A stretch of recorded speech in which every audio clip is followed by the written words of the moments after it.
If you're new- All right. If you are not new to API, let me see. If you are not new to API, you are not new. All right. I'm coming. I'm trying to. Okay. Yes.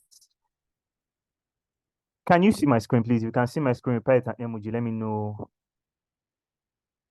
if you can see my screen, please. Yes. All right. Thank you very much.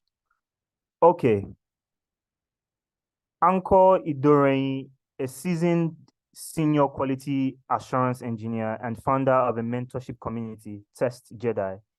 It brings a wealth of 4 years of dedicated experience mastering the intricacies of testing. His expertise spans diverse industries, including fintech, enterprise resource planning, ERPs, billing system, automatic number plate recognition, ANPR solutions, medical applications, insurtech, and stock exchanges.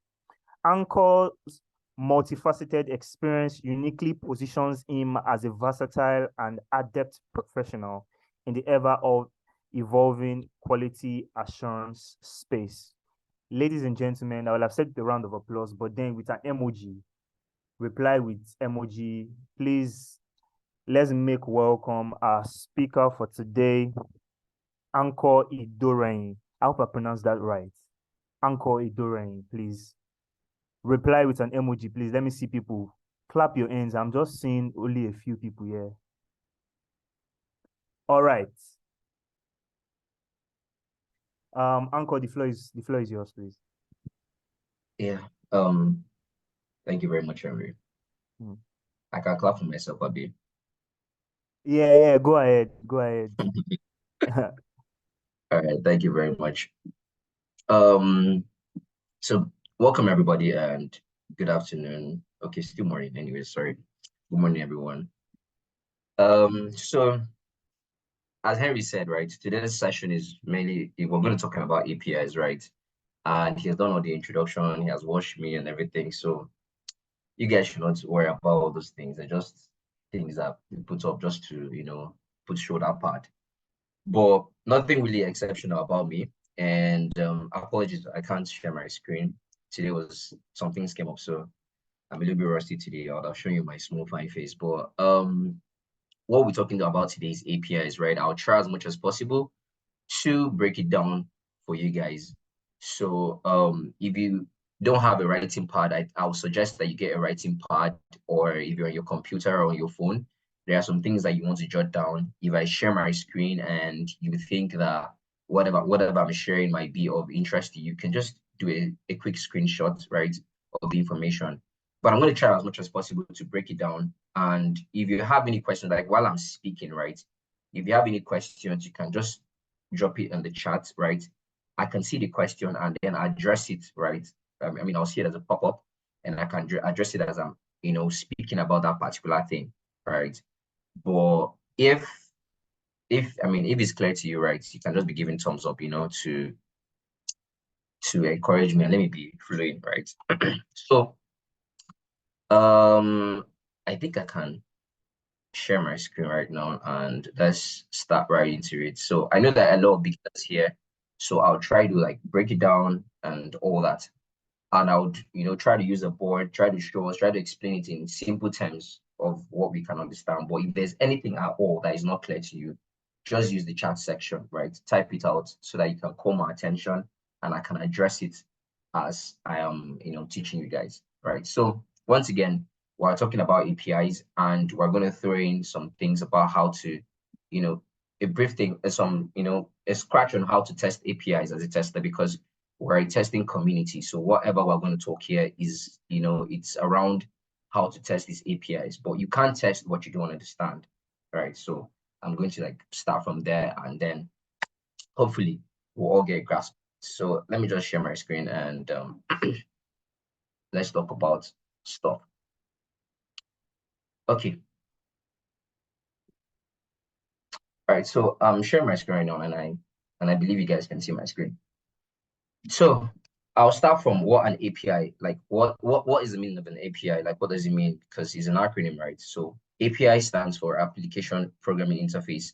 And from what I've written here, right, we understand APIs to be an intermediary between two applications, right? Something that talks that between two applications, right?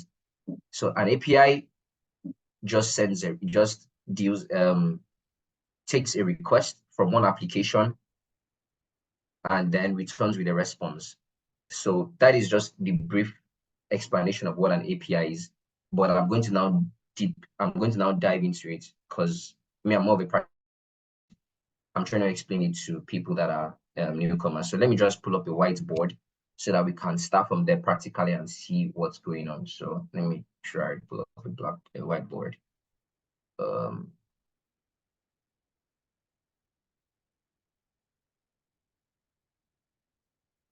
Okay, so I want to assume you can see this, right? If you can see, just respond with an email, right? So that I can be getting what's up. Can you all see my screen? Can you all see this whiteboard? All right, cool. Thank you. All right, so let's start with this, right? We said an application, an API is a software intermediary. So I'm going to use a very common example, right, to explain this to you. And let me just start with this. So let's say we have, all of us, we know, let's say the place, right? The fast food, the place, right? Let's say we have the place as a restaurant, right? Let me increase my font a bit. So that's all right. So we have the place, this is too big. We have the place restaurants, right? And people, the place restaurants in this scenario will be our application. So we're just taking it as a restaurant, right? This is our application. Let me add a little bit small color to it. So this is our application. Now, this our application is going to create APIs, right? So APIs must stem from an application. So a certain application must, in tech, we say expose, right? So that expose means we're creating an API, we're creating a way of communicating with us. It's just like if you don't have a line, if you don't have a phone line, right? You don't have like MTN line or Blue line, someone can reach you, right? So we're trying to create that API is like a medium whereby you can communicate with the place. So let's say the place creates an place creates an API, right? And let's just call this API. Let's say there's an API here. Cool. Now this API is a means whereby anybody that wants to speak to the place can speak to it. This is now the place has now exposed an API, which it has now created an intermediary, which is something that other applications can talk to it via, like through. Now, let's say that this API is like the delivery service, right? So let's say they have like dispatch riders and all that. So that's like the delivery service, part of my whatever. So that's a delivery service, right? Let's just say the API at this point is a delivery service. And what can we do with that delivery service? We can order food, right? Order food. And maybe we can also call the delivery service to check the status of our order, check the status. Okay, let's say check the available foods.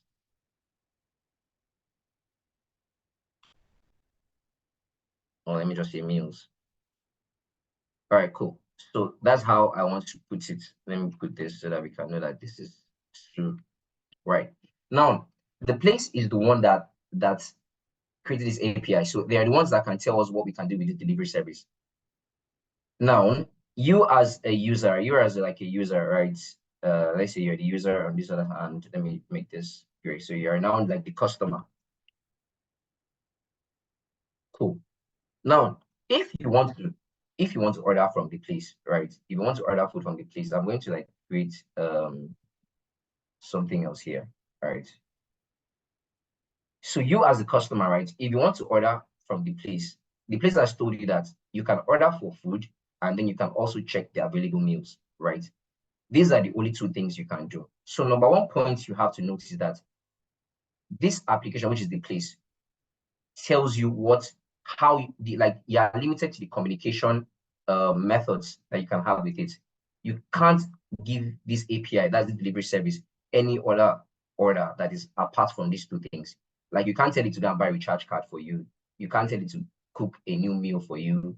You can't tell it other stuff, right? So you can only order a meal that is already available, and then you can check for available meals. In fact, if you even order for a food, right, we have not even told you like maybe like when for you to check the status of the food or whatever. Just order and then we'll deliver to you. And the other thing you can also do is that maybe you can call us to check for the available meals. These are the only two things. So you see, like there are many other things. So if a customer tries to say, are you guys open today? Or something, sends another request that is not within these two, within these two, the delivery service will not be able to respond to you. They'll be like, I'm sorry, we don't have that information, right? Or something like that. So you can only work within these two items. So that's the first thing you have to note about API is that whatever this application is exposing, they are a limited set of functionalities. So you can't just come as another application, which is you as a customer, to give you orders that is not within what they had communicated to you. That's number one. Now, number two is that these APIs that are exposed to you, they are telling you that this is how you can communicate to us. So what does a user do, right? A user can, like you as a customer, you cannot decide to, or like you cannot ask and say, what are the available meals? Guys, sorry. What are the available meals, right? Now we have, I mean, from the standpoint, you see that the API is able to process this request, right? Because we have the functionality of checking available meals. So the API will now take the communication, like take the information, the request that you have given to it, because this is all about requests. Remember, APIs take requests.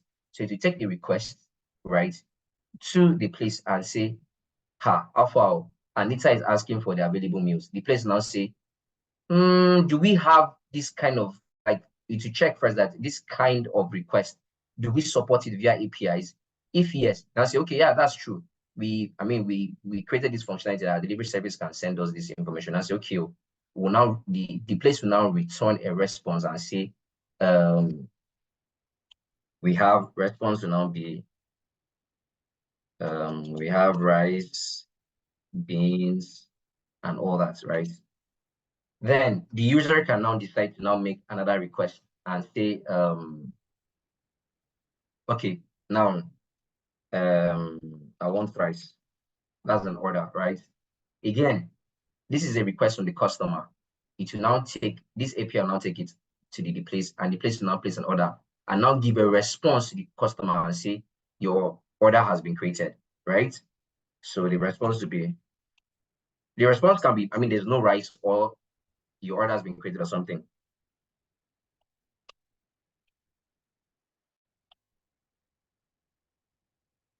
So this is how I'm trying to like explain the concept of APIs to you guys using this small scenario, right? Now, given this knowledge, right, I am now going to expand more on different things that we see. Like most of our applications have APIs running from different applications, different places. Now you can see that here we have this application, which is the place. We have another application, which is you. Then we now have the API, which is now communicating between you and the place. So this is just an API working as a delivery service. Or you walk into a restaurant, you call the messenger and say, I want food, and it does all that.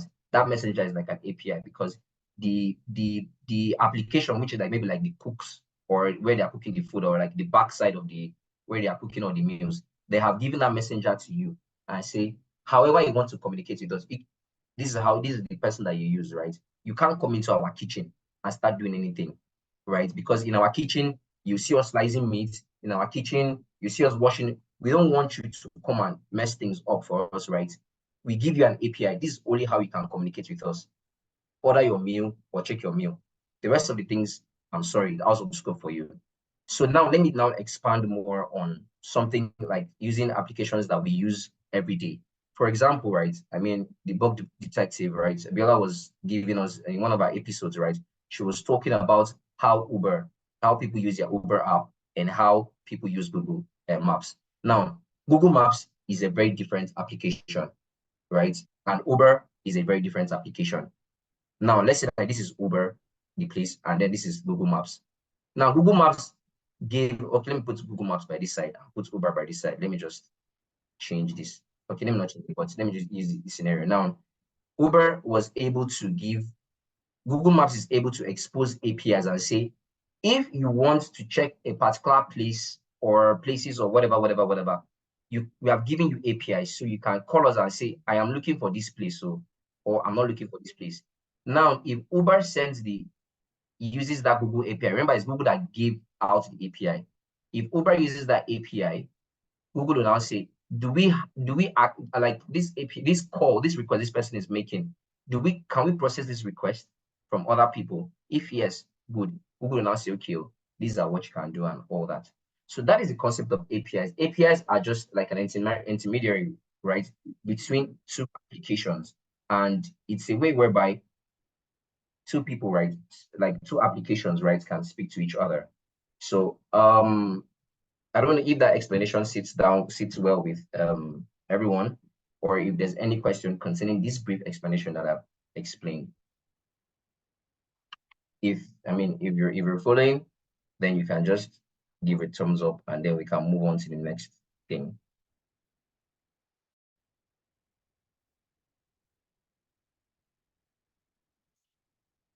Okay, one thumbs up. 2, 3. Any other person? Okay, so I'll be working with majority, right? So, but I mean, I'll really advise you guys to follow with what I'm teaching, right? Okay, cool. So now let's now dive back into, now that you guys understand what is going on, right? Let's now dive back. For example, I mean, you might hear about Twitter has APIs, YouTube has APIs, other people have APIs. So whenever you see like you're inside one application and then you are seeing traces of another application, you just know that possibly that's an API juju. Maybe that application has exposed its APIs to somebody else to use, and companies take their APIs as real products. For example, imagine the amount of people that are using Google APIs. They can say for every call that you make, like anytime you send a request to us, we charge you 10 naira. You understand? Imagine how many people are using Google Maps. Uber is using it, Bolt is using it, InDrive is using it. Like many people are using it. So you can imagine how much people make from just building an application and exposing their APIs. So people take their APIs as a real product. They make sure that they garnish it well, they make it beautiful, so that whenever you call them, you get nice responses, and it is able to, like, just like the way Messenger works, right? They give these other people a good experience whenever they're using their APIs. All right, so let's jump into the next matter. Now that we understand the concept of APIs and how APIs act as intermediaries, right? Let's now jump into the next matter. Okay, so sorry, give me a sec.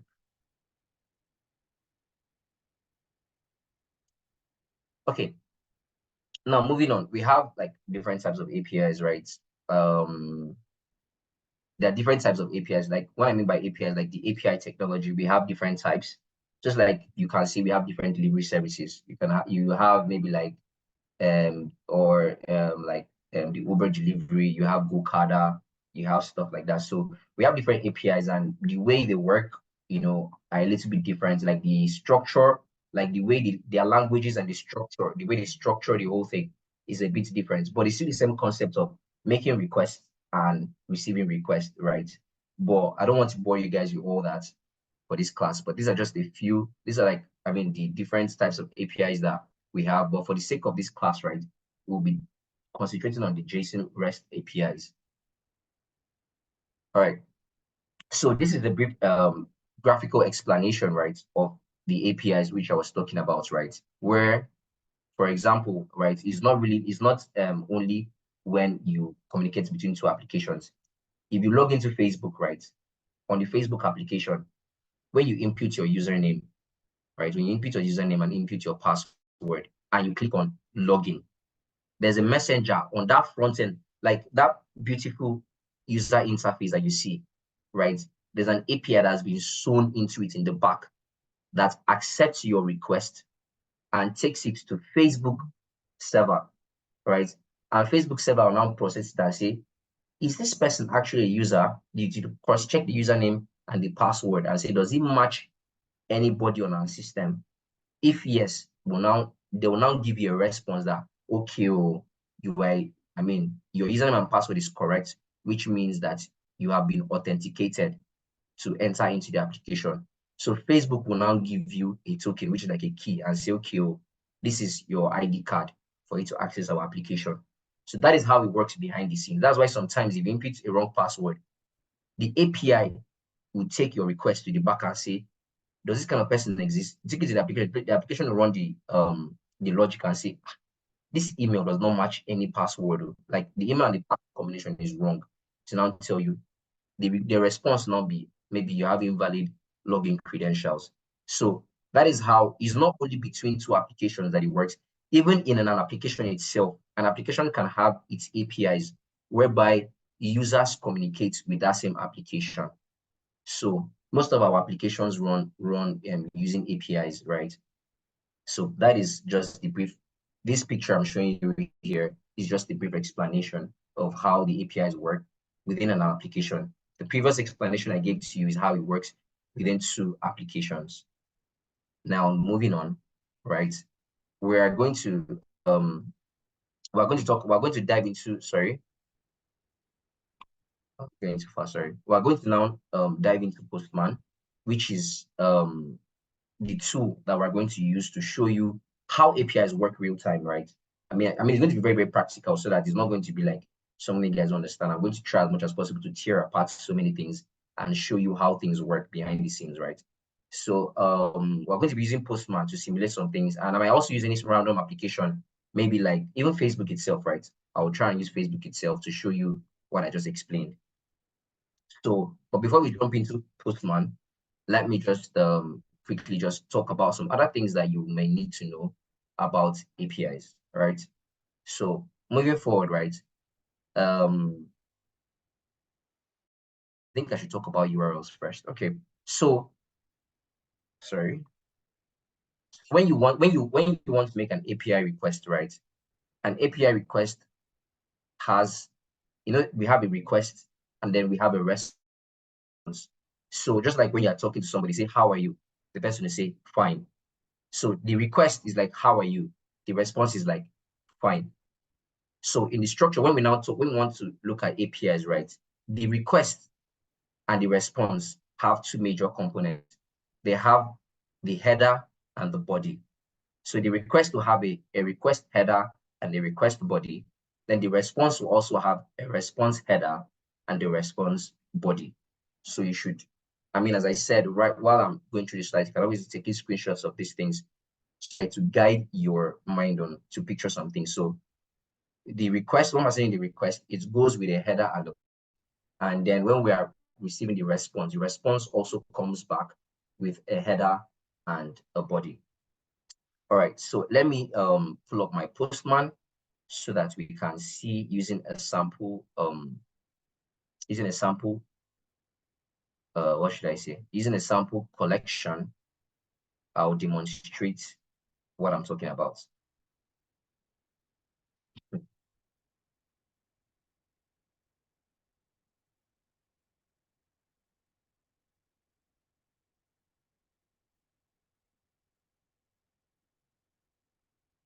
Okay, so please let me know if you can see my Postman application.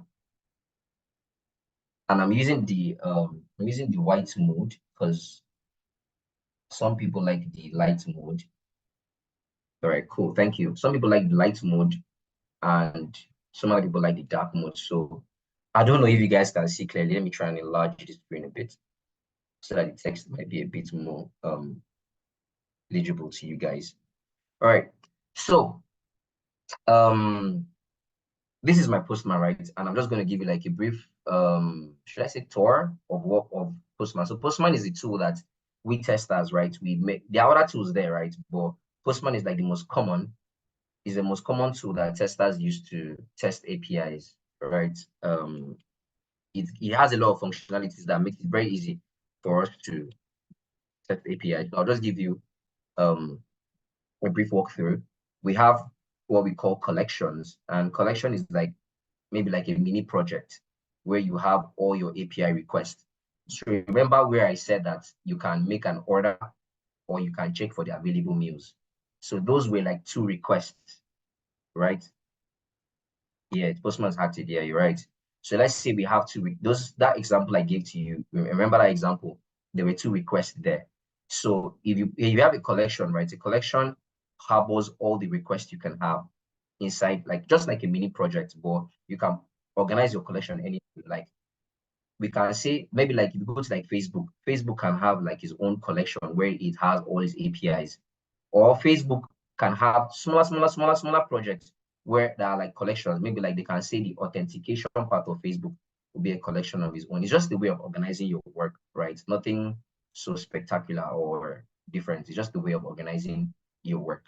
So we have our requests inside our collections. You can also, further add folders, right? You can add a folder like this and then put your request inside specific folders just to organize it more, but nothing out of the blue. Now on our Postman interface, right, we have this, which we call our URL here. Now I'm going to break down this URL because before I go on, I need to break down this URL for you guys to understand the structure of a URL.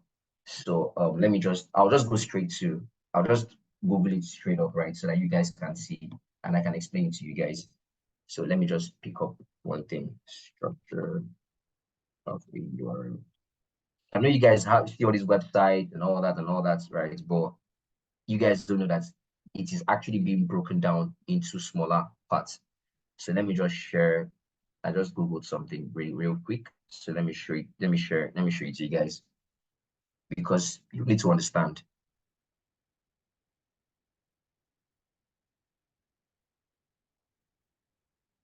So it's this image here in the middle that I want to use to concentrate on whatever I'm doing, right? Now, this is a whole URL. This URL is like saying HTTPS www.example.com, whatever, slash, and all that, right? And now, these guys have broken it down for you. This is the whole URL here, right? So like maybe you can say, maybe for those who say, go to www.nscdc.com, something like that. So that is like a URL. We call it a URL. But people can just say, go to my website, but I mean, we call it a URL, right? Now, the URL is broken down, right, into smaller parts for you so that you know what you're doing. Now, this HTTP here or HTTPS is just the protocol. It's just in simple forms, right? If you see HTTP, it just means that it's not really secured. But if you see the S, that S is just like saying security. That means it's a secured website. So small digression into small cybersecurity. If you see websites that don't have S inside them, that's the first step of knowing that I don't think I should open this, application, right? So then we now have the subdomain. We now have the example. This example right here is like the domain itself. It's like the gone. How should I break it down? Like the gone name. Like now if you see www.facebook.com, that Facebook is like the gone name. Or you can see www.google.com or something. You get so this domain, right, is like the real catch. Most times we call it we call it the base. We call it like the base URL, like the base gone. So this example here is like something you really need to watch out for. It's like the real name, like the domain. Then we now have the top level domain, which is maybe like .com or .org or or whatever. Then we now have the port number, which you don't really see. You don't need to see it. This one works like kind of behind the scenes. So now what we really need to now watch out for is that you see all these guys, right? They now stop somewhere. Then we now have a /. So from here, you didn't have any /. You now have / from here. So this is where I want to break it down for you guys. So everything that is here, right, on this side, from this HTTP, whatever.com up to this port number, take it like a house. Then from this / and the rest, take it like rooms inside the house. So that's why we call this site the base URL. And then we call this other side the path, path, PATH, or we say end point, like end to end something, then point, like point man. Most times you hear endpoints, you rarely hear path, but when you're dealing with APIs, you hear endpoints. Most times people call the whole thing endpoints, right? But when they say endpoints, this is what they're talking about. Everything from after the / is called endpoint, which is the path, like I said, a room. So let's say this is a house, your house or my house. we now have /parlor, /dining, /bathroom. That is what it means. So that is just like a way of segmenting different parts in that particular application. So they have organized the house. You can't say you want to go and bathe in the dining, right? So they have looked for a way to separate all these things. That's why most times when you log into an application, just be looking, as these things are really practical, right? When you log into an application, you can try and be looking up here. Even the way the website works, right? They also segment things like in the website itself, right? But in an application, they segment things. You can see some things like /users. You can now see things like /profile. You can see things like /transaction, right? Those from that first / is the endpoint or is the path, which just means like this particular path is taking care of everything like transactions or whatever. And it's important for you to know these things because you in an application you need to like look out for these things and it needs to be like arranged properly and all that. So I said I'll just need to like break down these things for you. So the house itself doesn't change, but then you see that you have different rooms. You can go whatever, and all that. So this base URL, like as we call it, doesn't change. It's always there, right? Except maybe it doesn't change. Except maybe they're changing the whole domain, right? But it doesn't change. It's always be there. But then you'll be seeing that this / should be changing the more you are, looking at different endpoints, the way you're jumping from one room to the other, but you're still inside the same house, all right? So let me get a thumbs up if you guys understand that explanation in this small URL I've broken down, because I want to now jump into the the testing stuff. Thank you very much. All right, so let's head back to our before we head back to our Postman, I am going to be using a collection, right? And it's called Simple Books. It's a very straightforward collection. And let me just type it here. Let me just Simple Books. Okay, is here already. And let me just go to the documentation. So the first thing, maybe you need to take this, you're testing an API, right? You need to read the documentation of the API, right? Just like maybe when you're going to a date with a woman, their first date questions, you need to understand what you're dealing with, whether it's somebody that has bipolar or whatever. So this is like you inquiring about the first date question, like understanding the waters you are going to dive into, right? So so this is the Simple Books documentation. It's a brief documentation. So what did they say? It said this API allows you to reserve a book. You already understand that it's dealing with books, right? So you need, it's very, very important. You need to read documentation. Make go the test waiting the documentation. For example, if you buy a cup, right? Or there are manuals inside things. Those manuals are like, stuff that can guide you. It's not when you buy a TV, you know, say that the TV should be able to toast you bread. You understand? No. Read the documentation and understand the limits to what the API can do.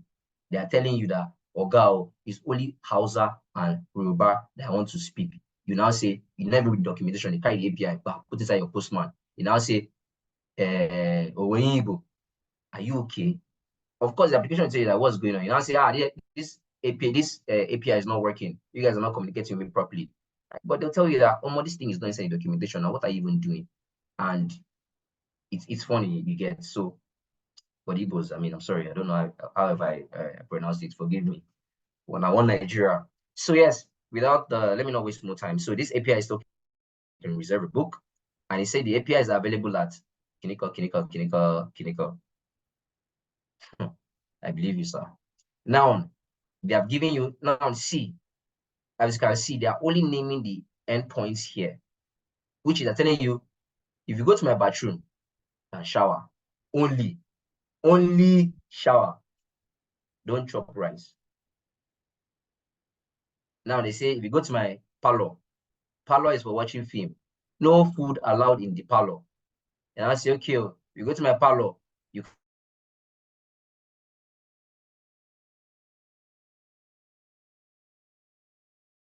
that is just what it's trying to say here, right?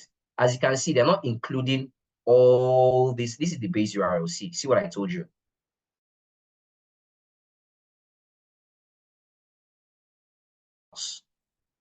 So if you want to join and get a full URL, what you do is that you join the base URL / and add it inside here.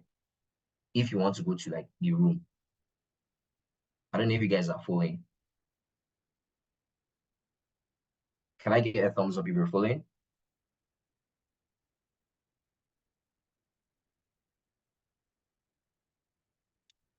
Sorry, can you guys hear me? Because I feel like there was a glitch in my internet. Yes. Yes, we can. All right, thank you very much. All right, let me Yes, proceed. can hear Okay. you. All right, We thank can you, hear Mas. you. Thank you, Ma. All right, cool. So they said that the status, we have the status endpoints. I'll run very quickly through this stuff, right? They said that the status endpoints returns the status of the API. That is the API well, I begin malaria, Abi is down, something like that. That's what they mean by status of the API.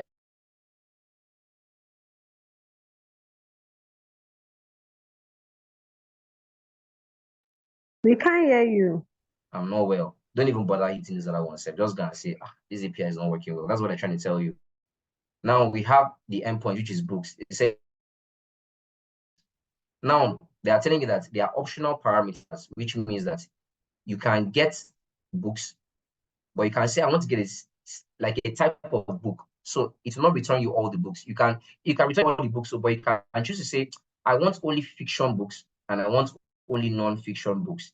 That's why it's saying that it has optional parameters. It also has an optional parameter which says you can see that you want a limit of the numbers of books that will be returned to you. All right. Someone said it's skipping again, which means that I was glitching for a bit. Yeah, it was just like momentarily skip, not like something big. But Okay. I guess like we can hear you now. All right, thank you very much. All right. Yeah, so just so you guys know, right?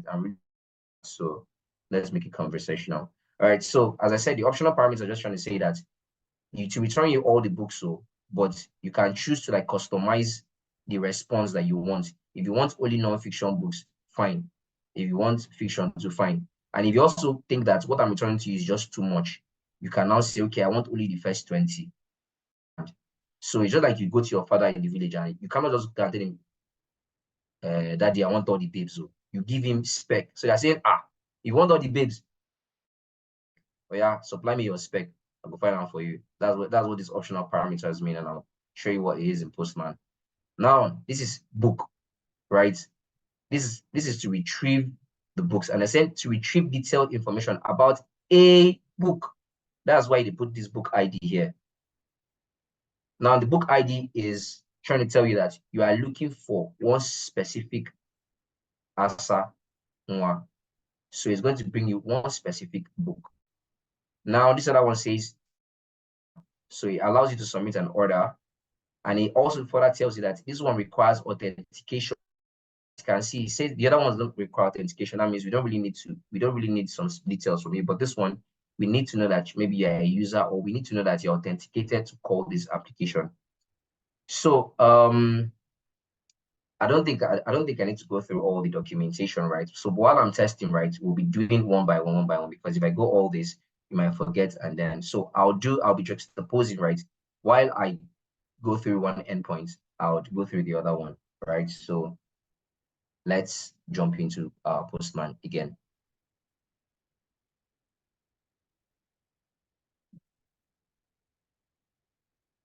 I just hope that I've not missed out anything from the explanation.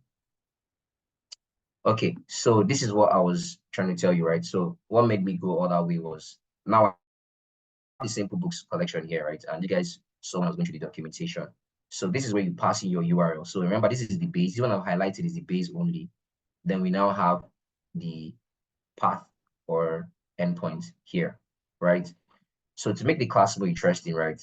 I mean, they just paid me small salary from my guys at the top. So just to make it more enticing, right? Maybe I'll drop like three giveaways for people that are really paying attention in the class, because we're in for serious business right now, right? So before I jump in, right, I'll show you guys another trick, because we're about to start calling these endpoints. So let me pull up my slide and show you, because we want to start making requests.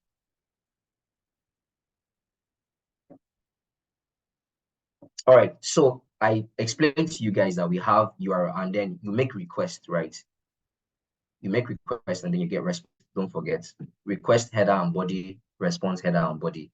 Now I put up this acronym here to help you guys picture all the possible requests you can make with an API. Like not like all, these are like the major requests you can make the APIs.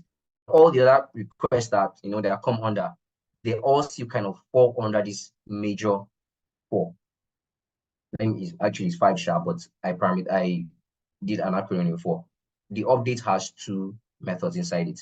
Now, when you're making requests, we use methods to make the requests. Now, we call it CRUD, C-R-U-D. And what does C-R-U-D means? C stands for create, R stands for read, U stands for update, and D stands for delete. Those are the possible actions that you can perform with data. To create the data, to read it, to update it, and to delete it. Now, when you want to now come into the concept of making the API requests, right? So you hear someone say, make a post request. That means create something. So if you're signing up on an application, the first time you ever got on Instagram and you filled in your email or whatever, a post request was made to Instagram, and that was to create you as a user. We understand, Abi? Thumbs up. Let me know that you guys understand create. The first time you go on Facebook too, it was a post request that was sent to create you as a user. When you are sending a transaction, you want to send me money, is a post request because you are creating a transaction, right? Cool. Now let's go to read. You log into your profile, right? You log into your LinkedIn profile. You log into your LinkedIn, you click on profile. It shows you your name is Adetukumbo Babangida. You have worked in 5 organizations in the space of 6 months. You have been all these things. Oh, you live in Australia. Kiniko. Now, you had previously created that request, but when you click on your profile, it is you are reading that request. So it's read, which is you are getting it is a query, is returned to you. Just like you want to see all the money that you have sent to your boyfriend. When you go to your transaction history, it is a get request because it's getting you all the money that you have spent.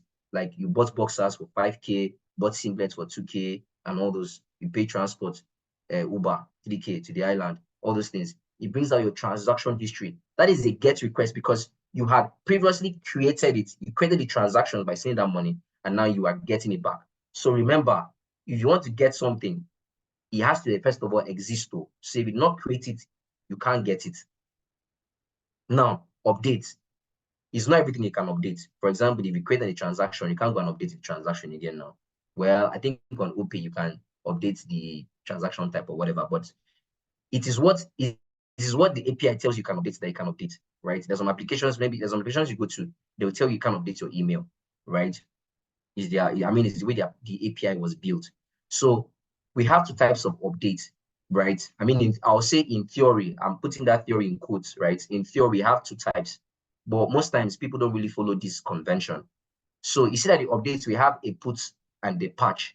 Remember that those things I'm writing in capital letter is what you'll be seeing. When I put my Postman, you won't see update, so you see put and patch. So when you see put and patch, you should know that it's an update I'm trying to make. If you see get, you know that I'm trying to query for something, I'm trying to get something back. If you see post, now I'm trying to create something. So we have put in theory, right? Put is meant to be an absolute update. What I mean by absolute, it is updating everything about that entity. You understand? For example, if you go to the hospital and you want to do BBL, it's a patch request because they're just patching. It's not the whole you that they've done. They just patch something, right? But if you want to perform a full-blown update, which you can't really do, right, is a put request because you are changing every single thing in that entity. That is how it's meant to be in theory, right? So most times you see people use put request, they are changing every single thing in that entity. But if you see patch, they just want to change something. For example, if you want to just change your name, maybe you wrongly spelled your name. Your name was meant to be Rebecca. You put a double A in the end. You say, oh, I'm sorry. It now went and, you say you want to update your name and remove the A. Most times it's a patch request that they would have implemented to handle those minor updates, just to update some things in the user, not the whole thing, right? or maybe your application, you see that when you do your KYC in your banking app, you can't go and start say you want to update your ID card. They won't allow you to update such things because as you updated the valid ID card, they will restrict you from going to mess things up. They'll hold that one. So that's just what I'm trying to say. Now, delete is to delete something now. That one all of us know. Say, no, we don't want to do with this thing again.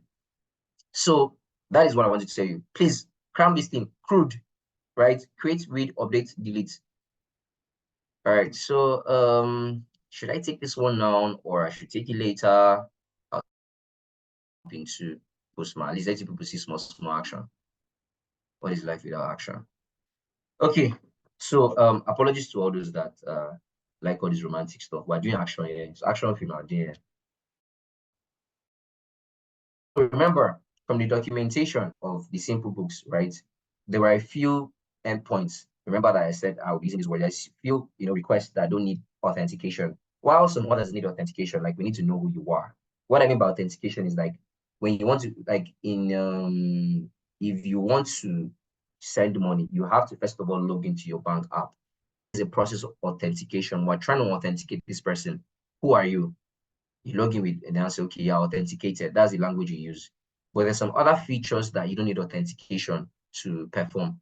For example, if you want, like on X, that's Twitter, if you want to see a post that somebody made, maybe somebody shares you a post, you can actually view that video without logging in. But if you want to do more than that, they will require it to be authenticated, you see. So people build their applications in such a way that there are certain things that need authentication, some other things don't need authentication. You can go to a website and read about the website, maybe front page, but sometimes you want to like make a comment on that website, they'll tell you, bros, you need to log in, can't be a ghost, they'll catch you. So that's just what I mean by some requests require authentication and some others don't require authentication. So we have the first one, which is a GET request. And we want to get the status. Remember I said this status just says, are you okay? Are you not okay? Are you fine? Have you this? So if we send this, it comes with a response, right? Now, in this, remember I said that, please, who can remind me? I said that request, there are two things that go with request, there are two things that come back with a response. Who can remind me? Just drop it in the comments. If you're sending a request, I said two things are going. Thank you. So let me note it down. All right. Don't worry. The first person not take a home. Don't worry yourself. All right. Okay, thank you. So you guys are following. Cool. Now I'll demonstrate to you what I mean by there are majorly two things that go out, right? So, but for GET request, right, it's peculiar with GET request because GET requests don't require bodies. They are very, in almost all my life, I think it's only like once I've seen a GET request that had a body and it was corrected, like it was a mistake. So by convention, GET requests don't have bodies. That's, I mean, everything can be, there will always be small K-like somewhere, but GET requests are one peculiar guys that don't require, bodies to be sent. That's why I said the body here is empty, everything is here, empty here. So yeah, let me open my console and show you what went and what came back. So let me clear this and I'll send the request again. So this is the request that was sent, and if I open it up, you see that we have request headers, and you see that we don't have any request body, but because it's a GET request, but we have the response headers. This is it, and then we have the response body, which is this is it. So most times things that are in the headers are things that have to do with identifying the application, the type of request that you're sending, your authentication, some other things that, I mean, doesn't really concern you guys because you guys are just newbies, so you don't really need to like know about all that. But that is just what I'm trying to say. A request header goes, but for GET requests, you don't need bodies, right? Then a response was sent. You guys should forget about all these other things that you're seeing, right? It's step by step. So we have sent our first request, right? And we're going to send the second one to also simulate some things. So you see that the response came back and told us that everything is okay, right? So the next endpoint here, right, is for us to create a client. That means you want to create a user on the application. For example, if you go to a library, they'll take down your name, say, who are you? Okay. Or they take down your name, say, you want to borrow a book, Abi? Yeah, collect, but they'll take down your name. You have to be registered. It just can't come as it goes. So this collection just works like a library. So now, as you can see, this is a post request, not a get request again. And what did I say post request does? To create. Gracias. So a post request creates. Now we're going to create somebody on the application, right? So I'll just use any name. I'll say Tibe, and then I'll just say test.com. So I'll just say, now, remember that I told you that whatever they tell you, like whatever they expose to is what you use. For example, they said that all what you need to pass is client's name and client's email. You can't come and say, what do you mean by that? Don't give me my phone number. Come and say client's phone number. Can't be doing things like this. And then you now say, now passing your phone number, and now do I too know, right? Even though this request is created, if you want to get the details of this person, this client's phone number will not mean anything to anybody. So some applications that have serious security, the application will be slap if you pass this thing. They feel ban you for like 6 weeks. They'll say a fraud staff of passing information they don't need. There's a validation that you cannot pass inside the payload, like inside this request, what they are not giving to you. So if I wanted to get this user, let me just show you. Can I get the user here? Update and order. I can't really get a user here, but if I could get a user, you see that they don't need this phone number. If I use the most strict application you would have seen, and this one doesn't return the details I even imputed, but you can't do this in an application. Some other applications that don't have strict security, they'll allow you, but it doesn't mean anything. They'll just trade with this in the back end, they'll just trade with this information. They don't need it. But yeah, so going forward, so you see that this is what they gave you, so you work with what they gave you. Same thing, there were headers that were sent here. Look at all the headers that were sent, right? And then because it's a post request, as I said, only get request on her body, something was sent with the body too.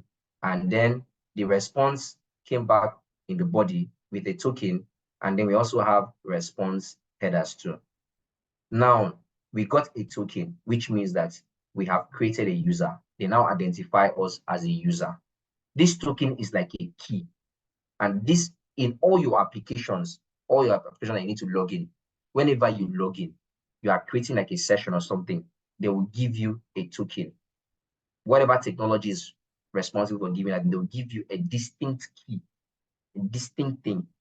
This token now is to make you open all the doors. Like you want to enter my house, I have to give you key. If you don't have key, we'll call police for you, right?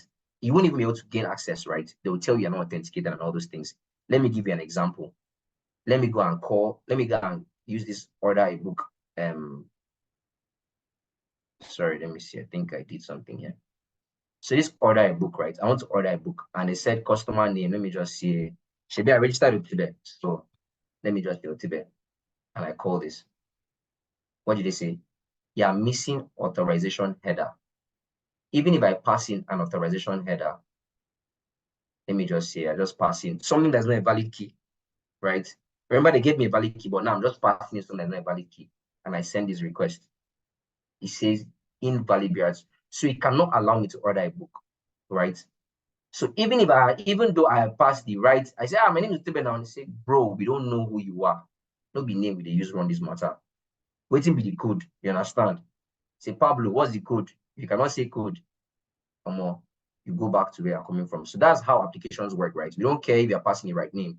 You have to give us that distinct token. And that's why you see that it's a whole bunch of like gibberish stuff, right? So, okay, now moving on, right? Where was I? So moving on, I want to pause here and show you guys because I'll be talking about some things, right? So, I mean, because we're concentrating about testing. So let me just go back to the slide. I've shown you guys some action stuff here. So let's go back to a little bit of theory so that we can, quickly wrap up. We don't want to keep the class for too long, This is about 1 hour and we should be running up.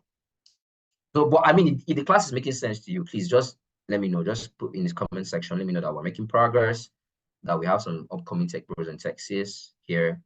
Just give me some comments, let me know what's up. But if it's not making sense to you, if you're like, oh my, what's going on, man? I'm lost. It's like I'm going to Makogo to go and buy fish for the first time. And also put it there, right? Then we will like, if you are lost, we'll find you.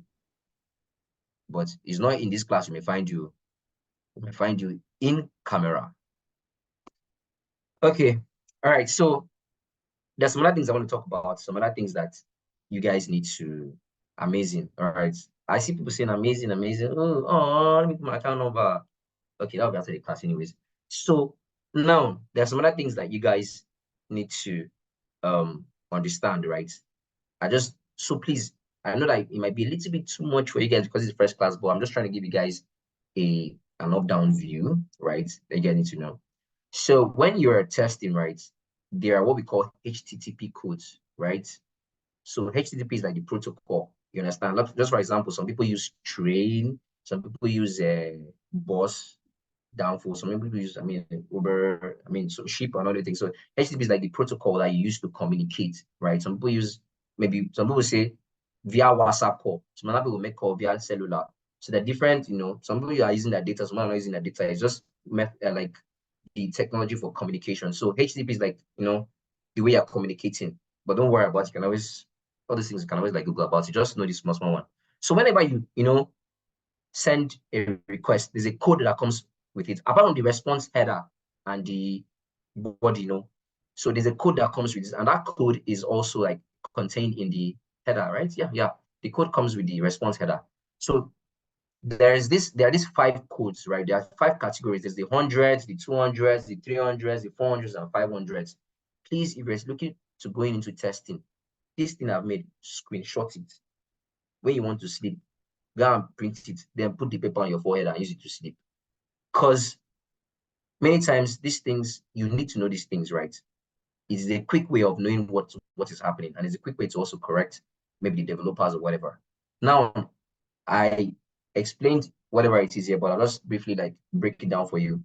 If you say anything that has to do with ones, yeah, right. If you say anything that has to do with ones, it's just giving information, nothing spectacular.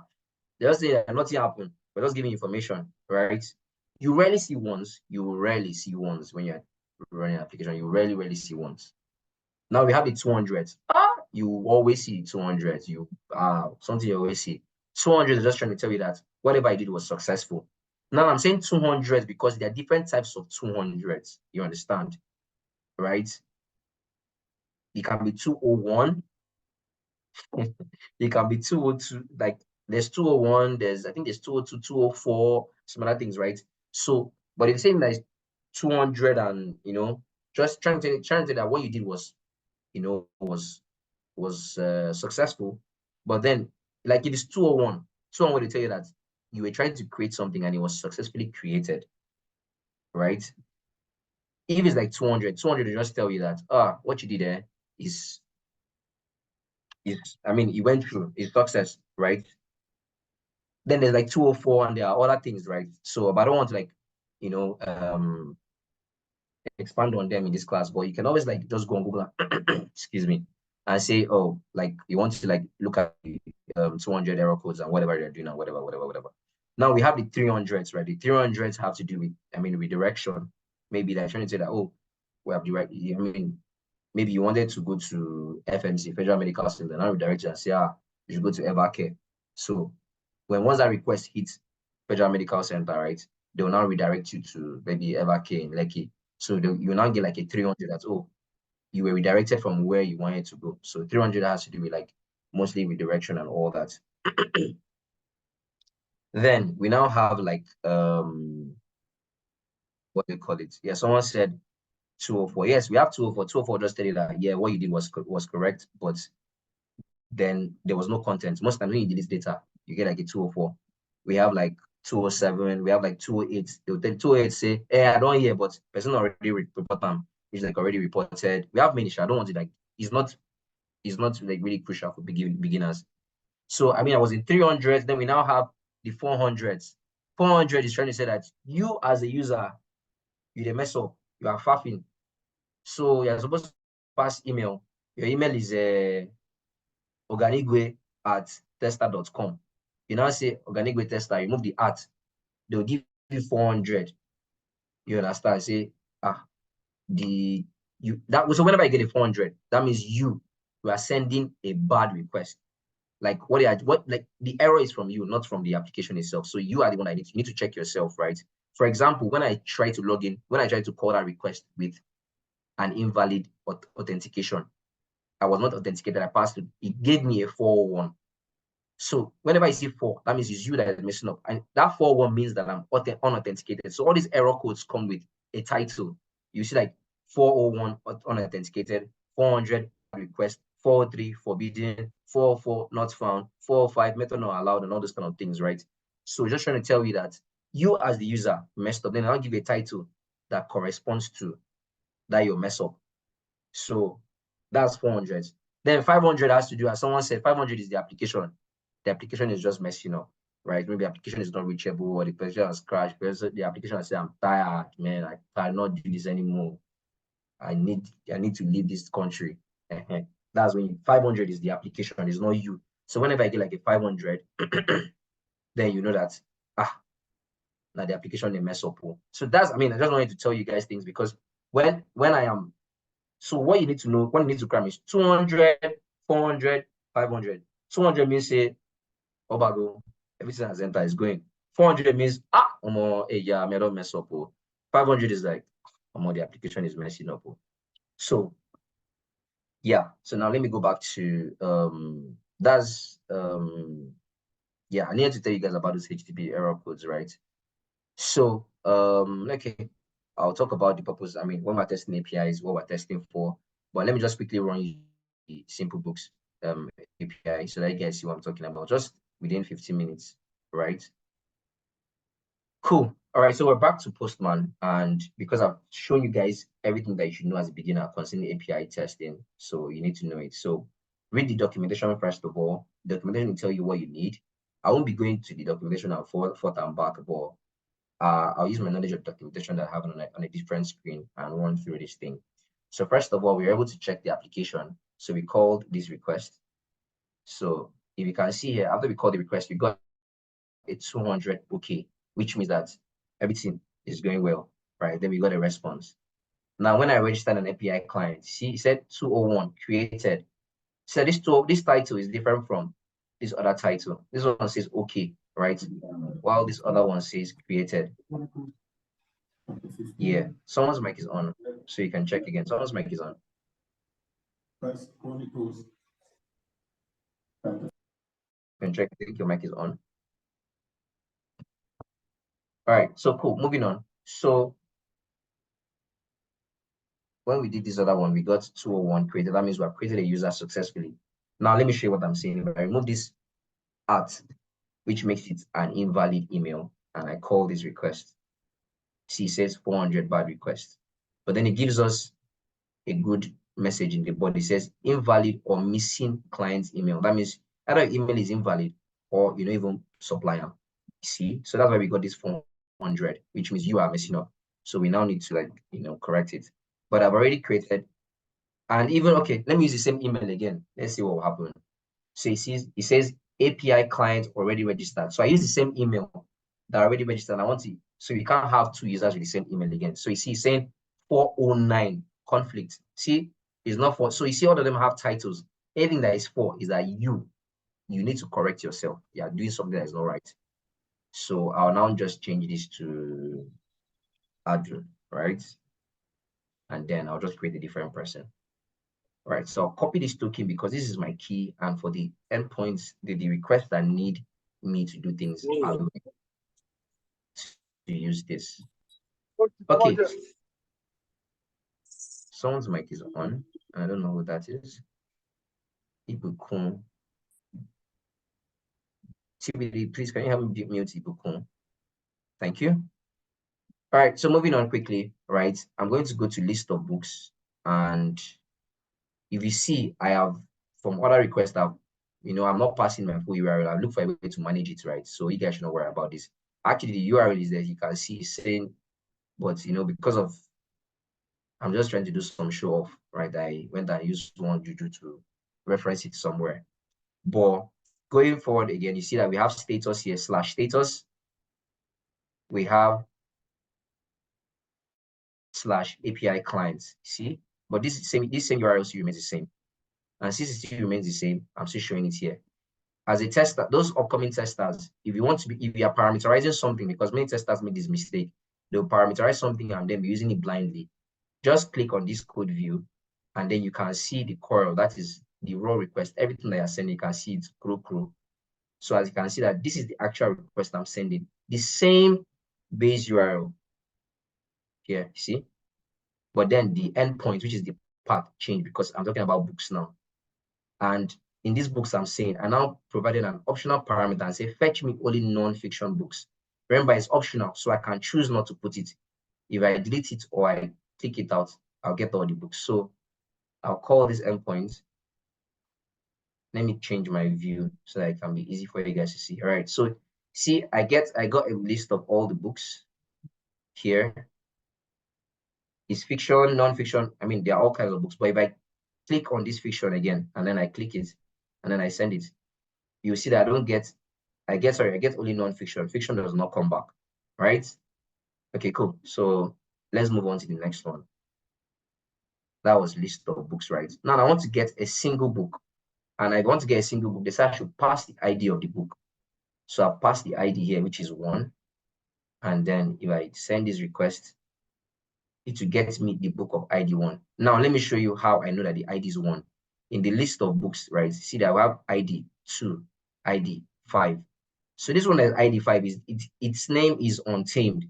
So if I go to get a single book and I pass 5 here, I should get a more detailed response about the book untamed. So you see, this one is more detailed. It's telling you that the current stock is 20. That means that 20 of this and is available. If people don't borrow the book finish, the book not go there available again. So if you want to order for this book, that means we can order for this book with ID 5. Now the next thing that we want to do is that we want to order a book, right? And this particular endpoint requires us to have a token. Remember the first time that we passed a rubbish token, so that we are unauthorized. But lucky enough for me, I had copied the token. Now there are different authorization types, right? The different authorization types, right? Which we're not going to deal on this call, but the documentation made us understand that we're using a BR token authentic authorization. So that's one that we'll choose. So when I choose it, all I need to do is I need to pass that value that I copied from when I created the person. And if I call this request, then my order will be created. So you see, it says 201 created. That means I've created an order. And in the response, it says true. And it has given me an order ID in case I need to track this order or do something with this order. I'll track up here. So I'm using Windows so I can copy as many things on my notepad.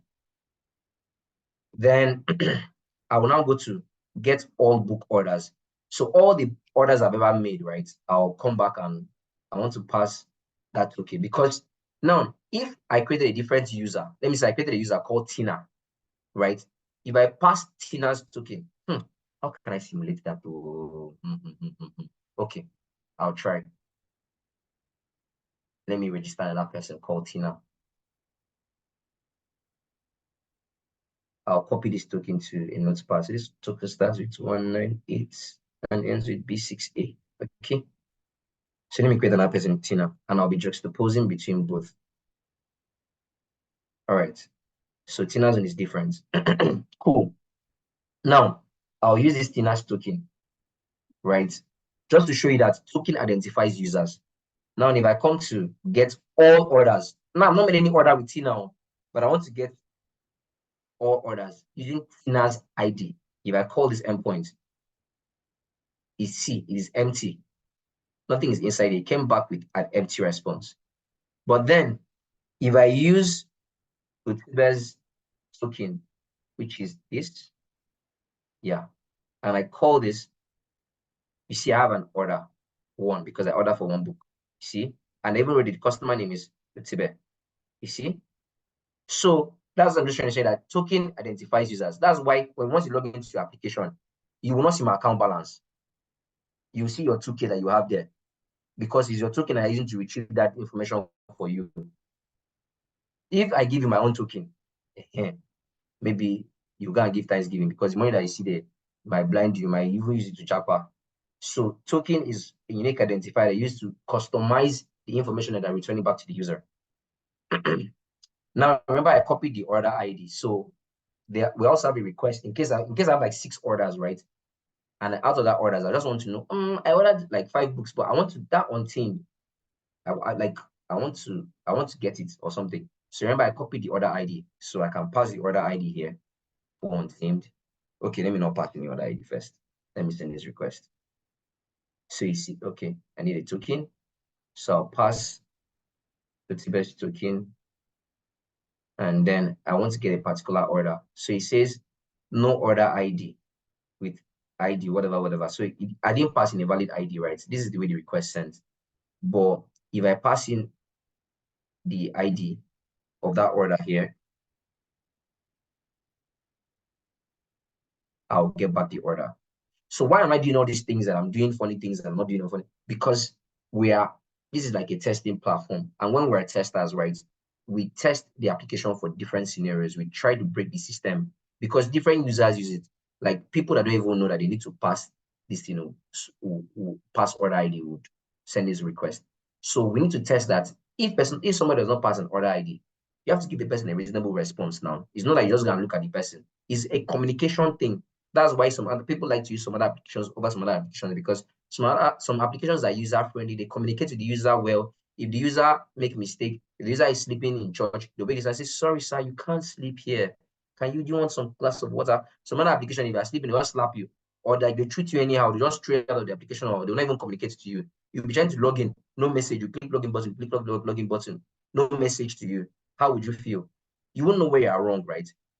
You understand? So that's why we need to, as testers, we test all these things, make sure that the error message is good, it communicates to the user properly, all those things, right?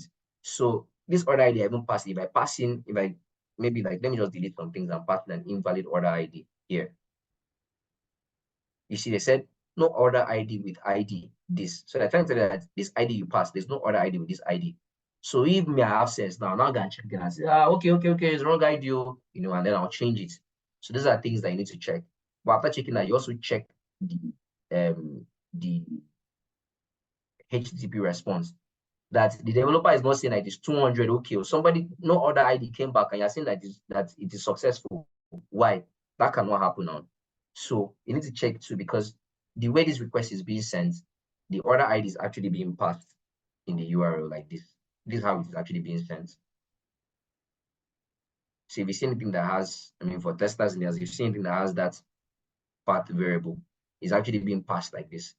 So if you get not found, because not found is an error that tells you that this path, this URL is not found.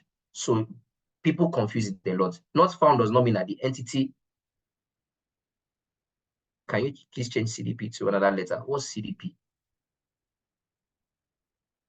So I don't know what CDP is. You can write it in full. So not found does not mean that it does not found a resource. So not found means that this your path does not exist. Like this is a valid. You are coming to my house and you're looking for a jacuzzi, or you're looking for game room. You must be playing in Lagos houses.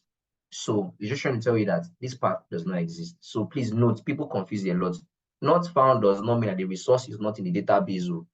Not found here means that this your endpoint, doesn't really exist. You get not found when the endpoint does not exist. All right, moving on. So I can also update an order. So what do I need to update an order? They said I need to pass the book ID and the customer name. So book ID, I'll just pass 5.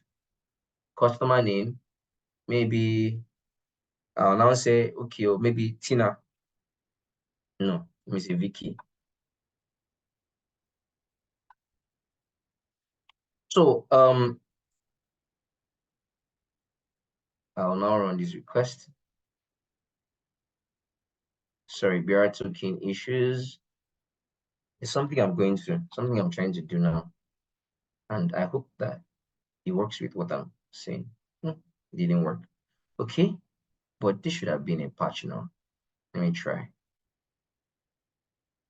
Okay, it was not implemented as a patch. Okay, so I've updated the, no. This endpoint is endpoint to create an order. Sorry, I think something mixed up. So to create an order, it is orders, right? And to update an order is also, I think something is wrong. Oh yeah, let's go to the documentation. I think there's something wrong. There's something fishy because this should have been a patch. And then this should have been something where I pass in the order ID of what I want to order.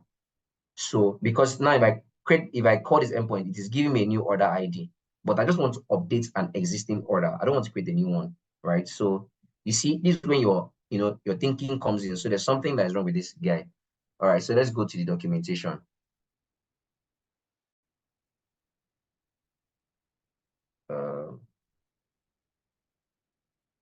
Let's go to documentation. So from the documentation, when we want to update an order, let's see. So they say, so you see, let me increase it a bit for those of us that drink Gary and our eyesight is not so good.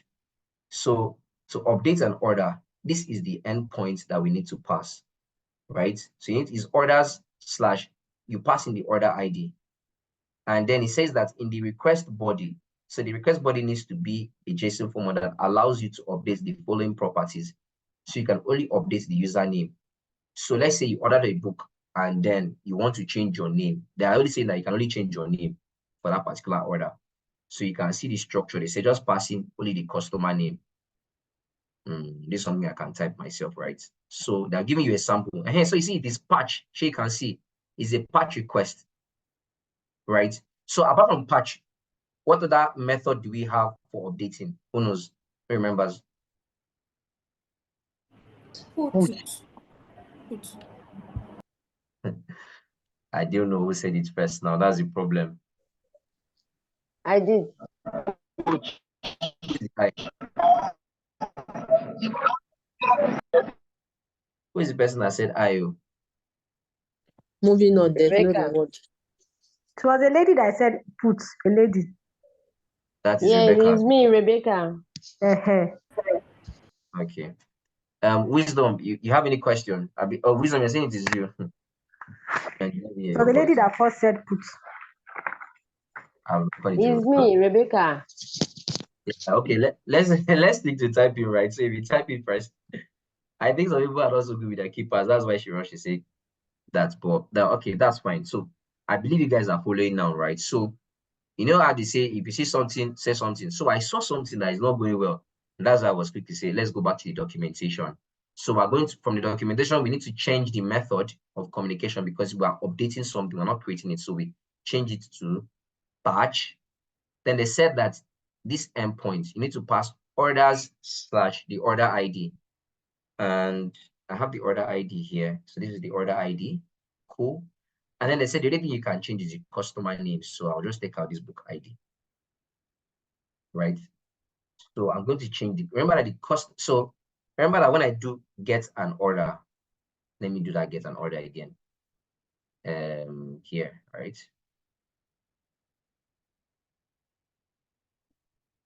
When I do get an order, it returns me the name Otibe, right, as a customer name. But now I want to update this order. So let's say, well, I'm updating this order to Vicky. So let's see if the name will change to Vicky. So I'm passing, this is the order ID here, and I'm passing the name. So I call this request. See, set 204. So remember that 2 has to do with that something successfully happened. Even though there's no response, but I mean, the people that developed this API, they should have at least told us, you have successfully updated something. And this is where I'm talking about usability. When you build your APIs, right? Or the tester, if you see all these things, you tell the developer that, no, please return a response so that whoever is dealing with this thing can understand what's going on. So at least it would have been good for them to say, oh, your update has been, you have updated this order successfully or something. So for us to know that we have successfully done it, let's go and get this order again, because we should see a different name now if you get this order. So the name should be Vicky. So you see, the name now is Vicky. So if I update it again to, let's say, Becca, send this request. It says 2 or something. That means at least it don't go. Let's now get the order again. That same order, I'm still getting the same order. The name now is Becca. So you see that as we're updating things, we're coming back to check. And then you see that I'm not relying solely on my response. I am going back to query that thing. No, besides saying you go, send you make you go buy granite. I don't buy them. Show me this granite. Show me for my eye. So I query that order ID again and say, oh boy, show me that stuff. Make it confirm. So as a tester, we don't believe. If I just tell me I've done it, I say I've heard you. But my job description does not allow me to do word of mouth. I want to see it with my eyes. That's testers for you. We want to see it. Show me. That is it. So now we have seen it with our eyes that at least is updating. Then the last one is for us to delete an order. And once again, this should be a delete endpoint. So I won't drag you guys with me, but let me quickly go and check the documentation. Or let me just show you guys that quickly. So I'm already there. The documentation says that we need to pass in the delete method, as I said, see it here. To delete an order, pass in delete method, and you pass in the order ID. It doesn't say, he said the request body needs to be empty. So he didn't say we should pass anything in the request body, so we can leave it empty. So additional knowledge, some delete requests can have empty bodies. So let me go back to our Postman, because we're almost ending our class. So what do? I change the method here to delete, and then I add the order ID, which they said I should add, right? And then I don't need a body, right? So take out the body. Then I need to be authenticated. So I'll pass in the right authorization for this request. Remember, once again, if I use this is the other person's what do you call it? ID. If I use the other person's ID to call these endpoints, see, they say no order with ID because that lady does not have any order. So this, remember again, I'm just saying that this ID identifies the user. That Beyblade will make any single order. So you're passing in, what was the name here? You're passing in Tina's ID, and then you are trying to delete Becca's order, which was formerly Utebe's order, and it can't work. So I need to now pass in the right authentication key. So I'll now pass it in, and if I now pass it in now, it says the same thing, 2 for no content. So who can tell us how to know that this particular thing has been deleted? Who can tell us how to rectify? Go back and get orders. Use our Go back and get the orders to query it if it will still return. Another Get person. by using our all others. As you get all orders, okay. Yes, Another by person. by reading our Okay. statement. Eh? By reading our Okay. statement, the get command. So Query by the Kazim, you're order saying I ID. should get okay. Or you Let me delete take it Kazim first. again. Yes, use the get request to check if the stuff is still, the order is still in our database or in our request. What is your expectation? If I run the get request, what is the expectation? We are going to get our response of it's going to give us 200, but it will tell us we don't have that information, that this thing is not there. Yeah, We can put that also request try down. to call the delete order again. If that order no longer No. Wait, I'm taking it one by one. Kazim said we should get orders, give us 200, but we must see nothing. Okay. Next, what did you say? it will not give us 200. We can go and get the order again. If the order no longer returns, it will tell you it's not there. But we can also still call that delete order with that same ID. And it will show you that order doesn't even exist. Just stick to one. Don't mention like 6. Stick to one thing that you want me to do. What do you want me to do? Oh yeah, no. Adaize, your mic is muted. Go back and query to get the order. Use the other ID to get that same order. I get the order. What HTTP code should I get? What's the response in HTTP code? The HTTP code should return you 400. 400. Then Yes. what should be the response body? This order does not exist, or no order exists. No order with this other ID exists. Okay, no order really. Oh yeah, next, Umo or somebody was saying things. I just want to take everything. Just tell me your expectation. I'm going to take all. Next. Hello? Yes, Amos. Yeah, go on. Okay, if you get the order with that ID, you should return 404 not found. Yeah, Response and body. the response body should be order not found or something. Yeah. All right, no. Next person. As the order.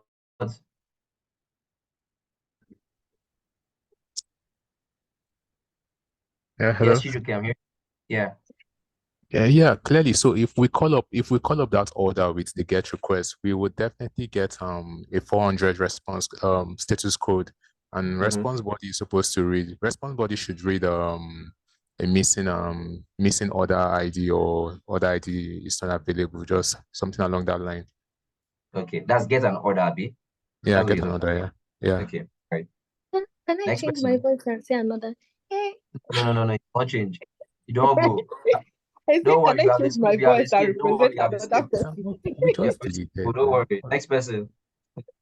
Hello? Next. Yes, Hello? Olajide. Yes, I can hear you. Yeah, so when you call up the get order, you will get the... No, which get request? There's get books, get single book. Which get? Get book. I should call the get book request, Abi?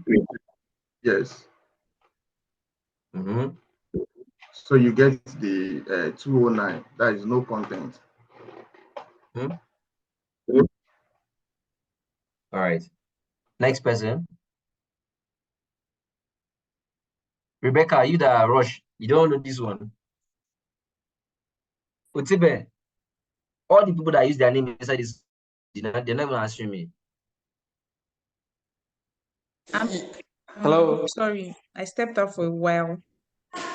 But can you take the question again, please? Okay, so we're deleting a request, and I'm saying, and the delete request, this is the delete request here.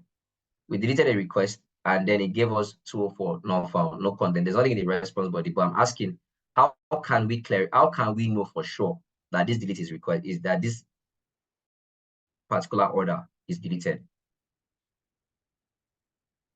So I think you go to get and put in Get what? What get? all book orders. Can you hear Get me? all book orders. Then when you sorry, you go to get a single book order. When you get there, you impute the token.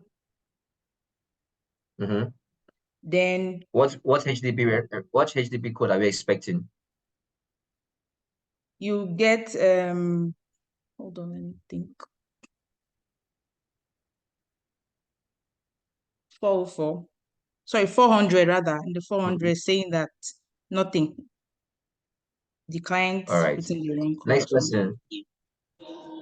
Hello, you will get you will get the response code of 400, and then the body is invalid order. What is the request I'm calling? Get requests. Which get? Which get? Is it API status get? No, it's and get order. All book orders or get an order? Which one? Get an order request. Get an order. Because Nice. Next. Becky, they're getting a particular order, which is the Becky order, which you deleted. So that's the order you're querying for. It's okay, Chief. It's okay. Thank you, sir. Next person. So after deleting can you hear me? We can hear you. So the request So I'm calling. After deleting the order, you go back to get a single book endpoint. And then try to query using that same order ID. get a single book, which is this one. Try to query using that same order ID. And then what's the response? So you should get a 404, not found. Okay. Let's just say whatever error message. Next person. Thank you.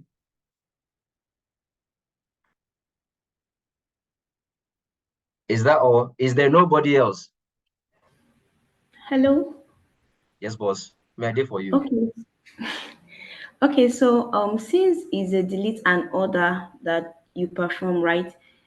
You would send a get request that is get an order, then you pass in the ID, right? The order ID that you deleted, and it should return the 404, like not found. Okay. All right. Okay, cool. So sorry, take it again. 404 not found. What request again? What request? Get Sorry. an order. All right.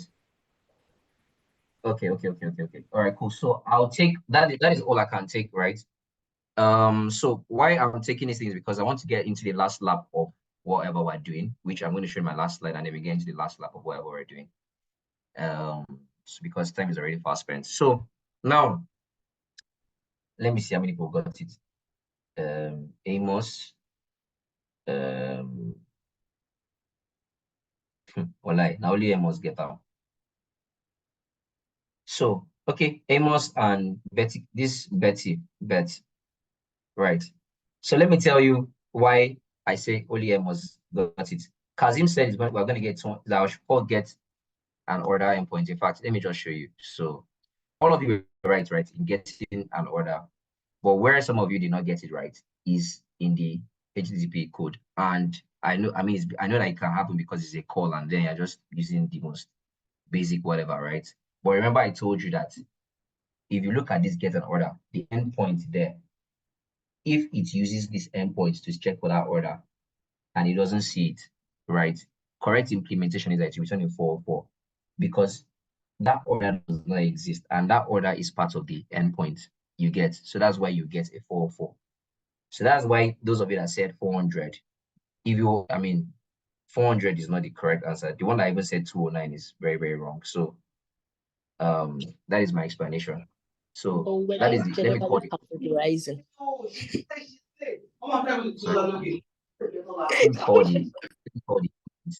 Some of you said I should call delete again, which of course it should not.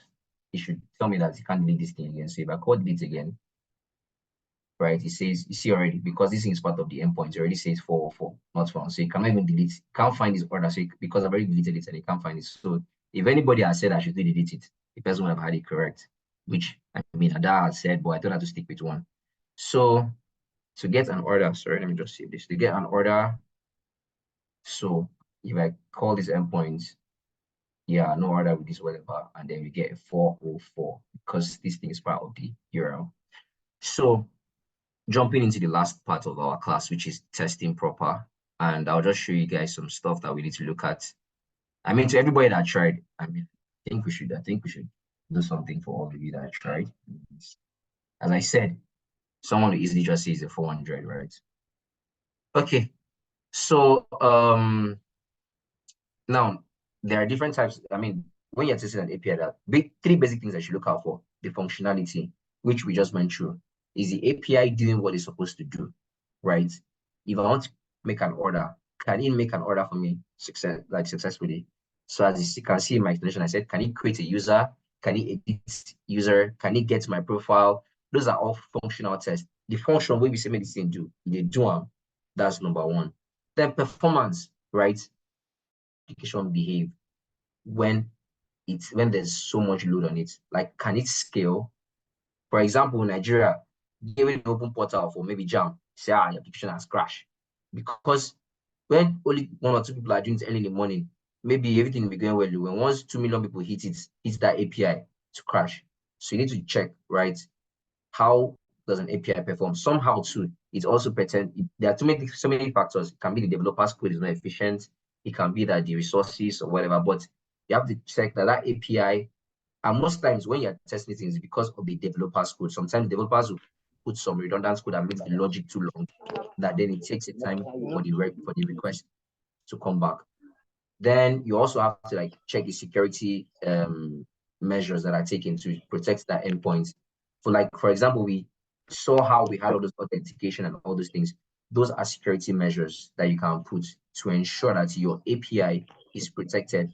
Not anybody can just come and be calling your APIs, because if many people are calling your APIs, right, people can maybe crash your application or can exploit the API. They can reverse engineer it in a very bad way. Imagine that maybe somebody's banking application is not protected. Anybody can pick a transfer endpoint and we can't hear you. Sorry? Hello? You can't hear me? Yes. But you heard when I said you can't hear me. Okay, so maybe I was breaking before. Yes. Right, so okay, so did you get my explanation of the performance part of the endpoint that you need to test? No. Even functional? I got the functional aspect. Okay, I think okay, it might be so the performance. Yeah. Yes. Sorry? Can you please repeat the performance test? Okay, all right. So I'll take from the performance and then I'll take the security. Oh, so there's an error here. The last one is security, not what is Postman. Sorry. So the performance is how can the application scale? Like how can the API scale? And you see that if from my Postman, if I show you my Postman, right, you see how many milliseconds it takes for the request to be processed and come back, right? So you need to test that particular endpoint does not take a long time. And I said that most times it is as a product of maybe badly written code and logic. Maybe the developer is doing too much logic that makes the API to go through rigorous checks and some badly written logic before it now returns a response. Sometimes it can't really be helped because you might want to hit some third party. That means you have to the request will have to wait to hit somebody before coming back to you. So it might take a long time, but you have to test that the API collects the request and comes back with the response very fast. When you log into your application, bam, you have seen your account balance there. It doesn't wait for like 15 minutes before it returns the account balance, because to get balance endpoint or maybe that wallet endpoint is very, very efficient. You get, so that's performance. You need to check, you need to test that in your API. Then the security part is that you need to test that the API is authenticated, has authentication, right? Very, very important. Not only authentication, but there are other things that I'll show you, right? That has to do with security. Maybe like you can pass in some special characters that can lead to SQL injection. You know, I know you might not know what SQL injection means, but there's how all these hackers can use some special characters, right? And then they can retrieve some information from your APIs if you don't take care of it, or you can crash the APIs or some other things, right? So that is still part of like securing the APIs and making sure that it works properly, right? So I'll just show you brief. I'll demonstrate the functional part, the performance part, and then the security part. So functional part also involves that the response that you get from the APIs are accurate, right? I can't create a user. I can't create information. You know, like when I created and I said the name was Utibe, when I went to get, it was Utibe that was there. I didn't see another person's name. That's still part of like functional. Like, I mean, that if I create is working. So even the responses that you get from the APIs, see all this part that we're saying, whether it's 400 or 404, those are things that, I mean, the correct error message was returned. Those are things that we also test for as testers. So I'll just take the next 15 to 20 minutes to like buttress these major things. So remember, the functional parts, the performance part, and the security part are like three major pillars, right? Whenever you're thinking of your APIs, make sure that you have covered all these parts in those APIs before even saying that the APIs are good to go.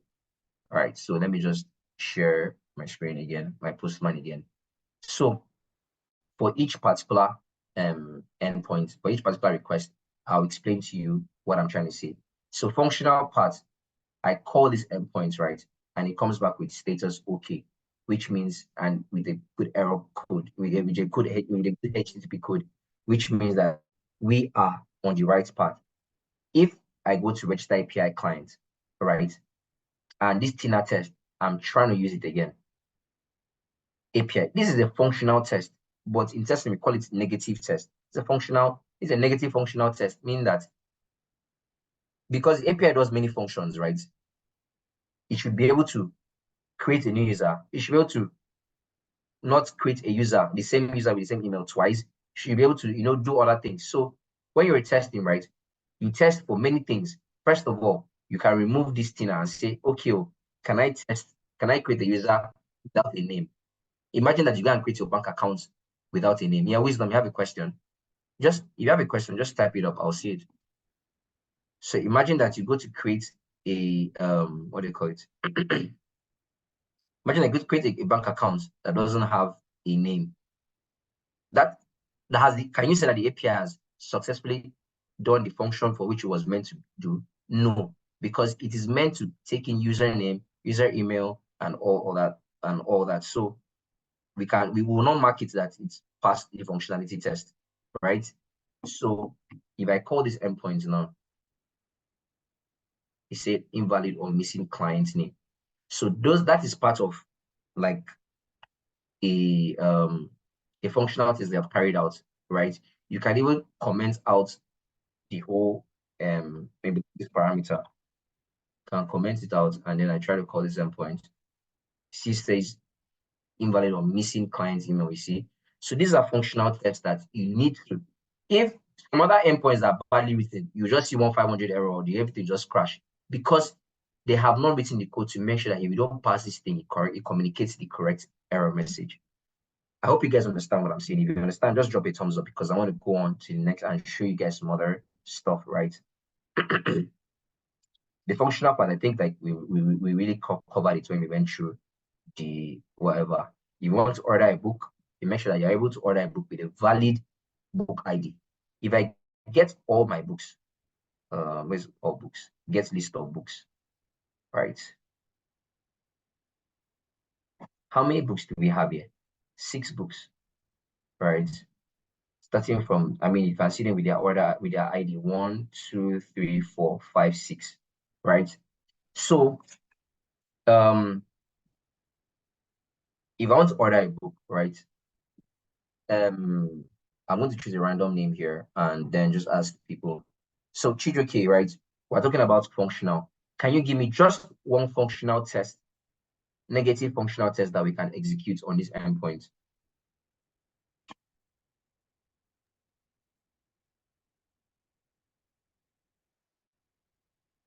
Oh, Chidroke. Okay, Chidroke is not here.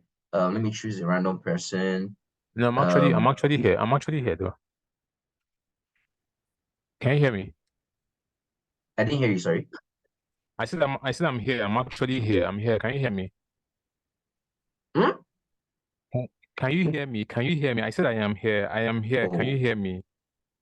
Yeah, please say again. I think it was my internet connection. Oh, okay. So for negative tests, I think we can pass so for negative tests we can pass say for customer name we can actually pass something else, something other than that name there. No.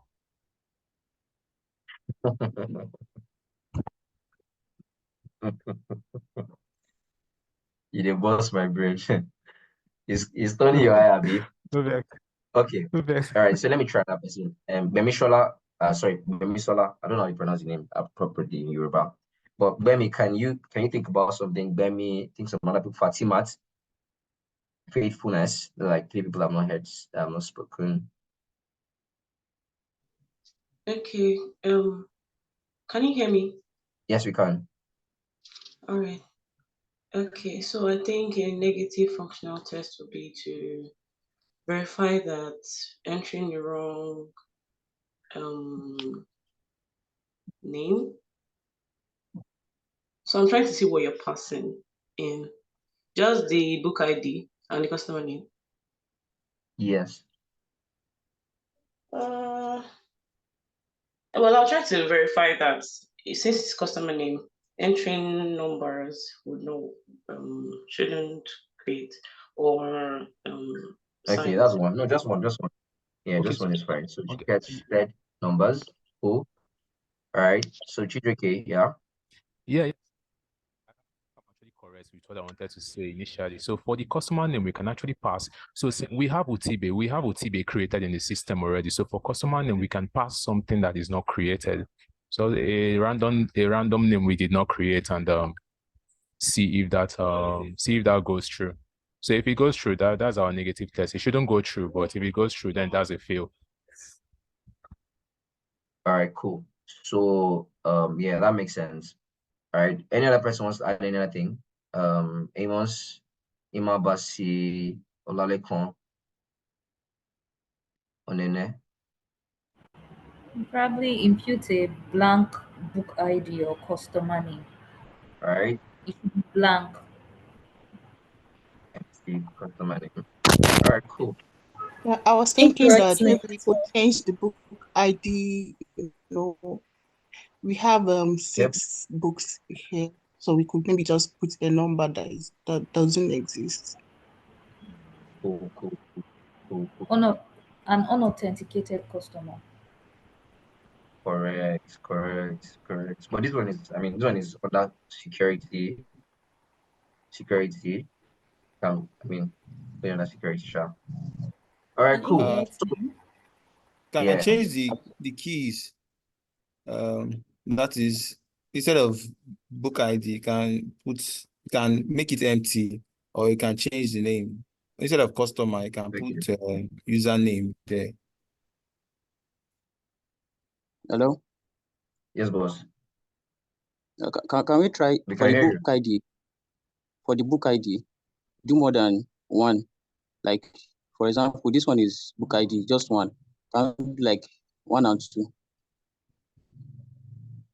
No, it's a trade out because data type here is integer. So we can't do 1 and 2. Can only take one number. So but I get your point. You're trying to say that we can do like an array. Yes, like an array, yeah. First type of array. Okay. So that's the colors on the invalid data type. Another thing I think we can do is okay, no. Keep it coming.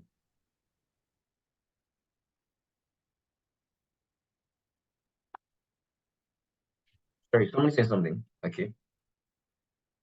All right, so I think we have enough. All right, so let's just put all of them into motion. So first of all, I'm starting with the book ID of like that is an array, and then if I pass that, it created though. So let's see the documentation. Okay, let's get all others, right? Because we don't know. All right, so it actually allows us to order more than one book. But let me see, book ID 1. Wow, that's so, but I think it's a bug. So it can't. So now, I like this. Whoever came up with that thing is fantastic. So we passed in book ID of 1 and 2, right? But here, see that the customer name here is Utibe. Utibe was actually created. This other one is still Vicky. This other one is still Vicky. And this other one is still Vicky. So even if we passed in an array, it still picked only one book. It didn't pick the second book. So, which is, we can say is a bug, because if you're allowing people to pass an array and they believe that they are ordering more than one book at a time, you should do a data type validation, right? So that is fantastic. So that is so that failed. So let me do data type validation.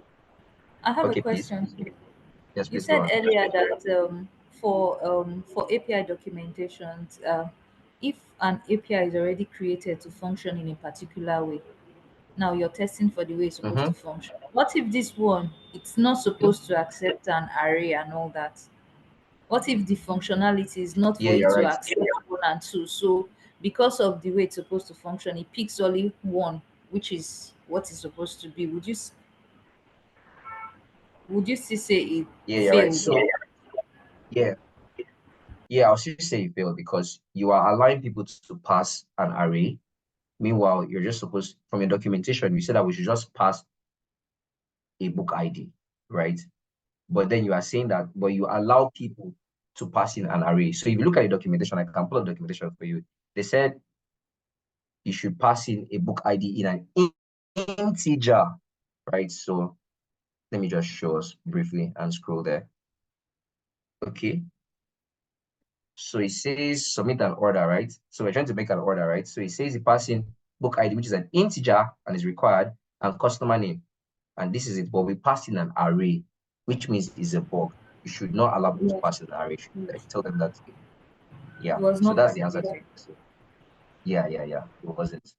So that's why we classify it as a bug. Anyways, so that's it. So now we're going for the next one. Let me return this to the accurate data type. Let me just see book ID 5. Okay, maybe 2. Then we are going to pass in some numbers here.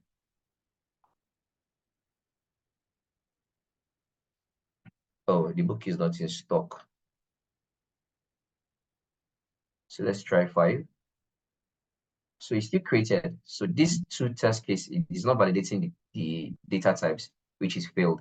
So these are all functional tests that, I mean, people should do. Even if it was in a string, right? Even if it was like this, it should still fail. Because have you ever thought about, like, in your banking system, right? You can't pass in numbers. They'll bounce you because there's a regular expression that checks that only alphabets are being passed, whether it's a string or is an integer type. Then we can pass in, someone said we should pass in a book ID.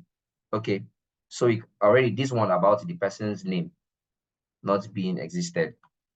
I don't know. See, this one I can't really, the documentation did not, the customer name must be the name of the person that has the token. It didn't explicitly say it, right? But we're just using our sense. So please let that one just be flexible. Then this one, pass something not created, which is, I don't know what this was I was trying to say, but I can't remember. But then we said you pass in a book ID that is not valid. So maybe like we pass in 50, right? So it says in big boy. So this one passed, right? So I'm not going to go through all of them, right? But we have an idea of how we test endpoints. And remember again, it's because this is a testing community and we're trying to check how to test endpoints. So this is how you test endpoints.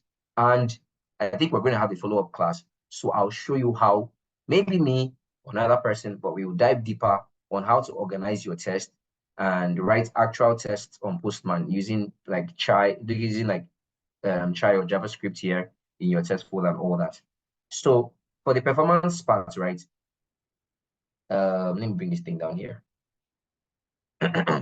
So for the performance part, right, we see that these endpoints use 248 milliseconds to come back, which is less than a second, and which is, I mean, you can say is within the acceptable threshold, right?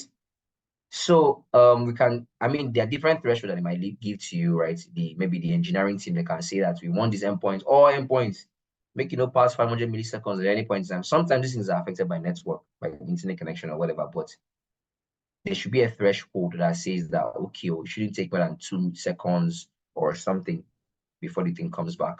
And if we were doing like, if we're writing like actual tests, right, I would have shown you how to write this with the snippet here, which can check. But yeah, so something like this, you can say that you don't want it to come back in less than 2 seconds. This 2000 starts for 2 seconds. And if I create this, the test will pass. If I go to my test result, wait, something happened. Not found. Oh, sorry. What endpoint is this?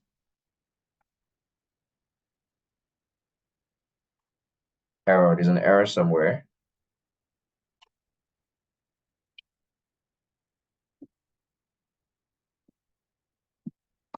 Cannot post orders, order ID.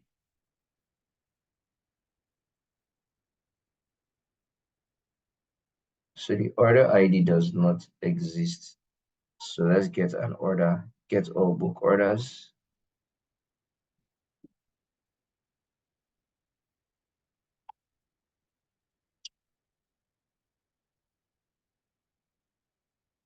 Wait, this is the order. Oh, sorry. This is the order book. So I'm not supposed to pass in this.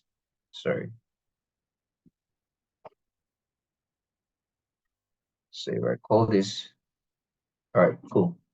So we're back. So you can see that the test results, I mean, it passed because I said that it shouldn't be less than 2 milliseconds. And then it was within, 2 seconds, and even it was like 500 and something milliseconds. But if I should reduce this threshold to maybe like 100 milliseconds, something very impossible, this test case will fail. So you failed, right? Failed. All right, cool. So that's how, I mean, for functionality's sake, this is how you can test it. But if you want to be like, this is like on Postman, right? But if you want to test like actual performance, right, you can use like performance testing tool. Postman has it, but they can only allow, I think, 100 requests or whatever, right? But you can use something like JMeter or K6 or Gatling, right, to perform actual performance testing your APIs. But it's a section of API tests that you need to execute, right? And then when you come to the security aspect, right? I hope I'm sharing my Postman, sorry. Because I went back to share the documentation. Yeah. Yes, Okay. your Postman is showing. All right, sorry. I didn't want it to be that I'm sharing something else, right?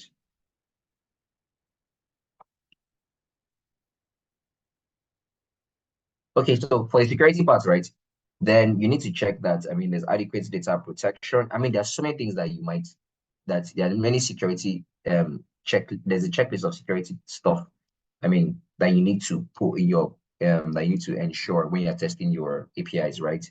But basic ones, right, I'll tell you, like if you're using Postman, this is number one, authentication and authorization. There are certain endpoints. You can allow certain endpoints to come without authentication or authorization. For example, if you're running a website that, like maybe Aboki FX, right?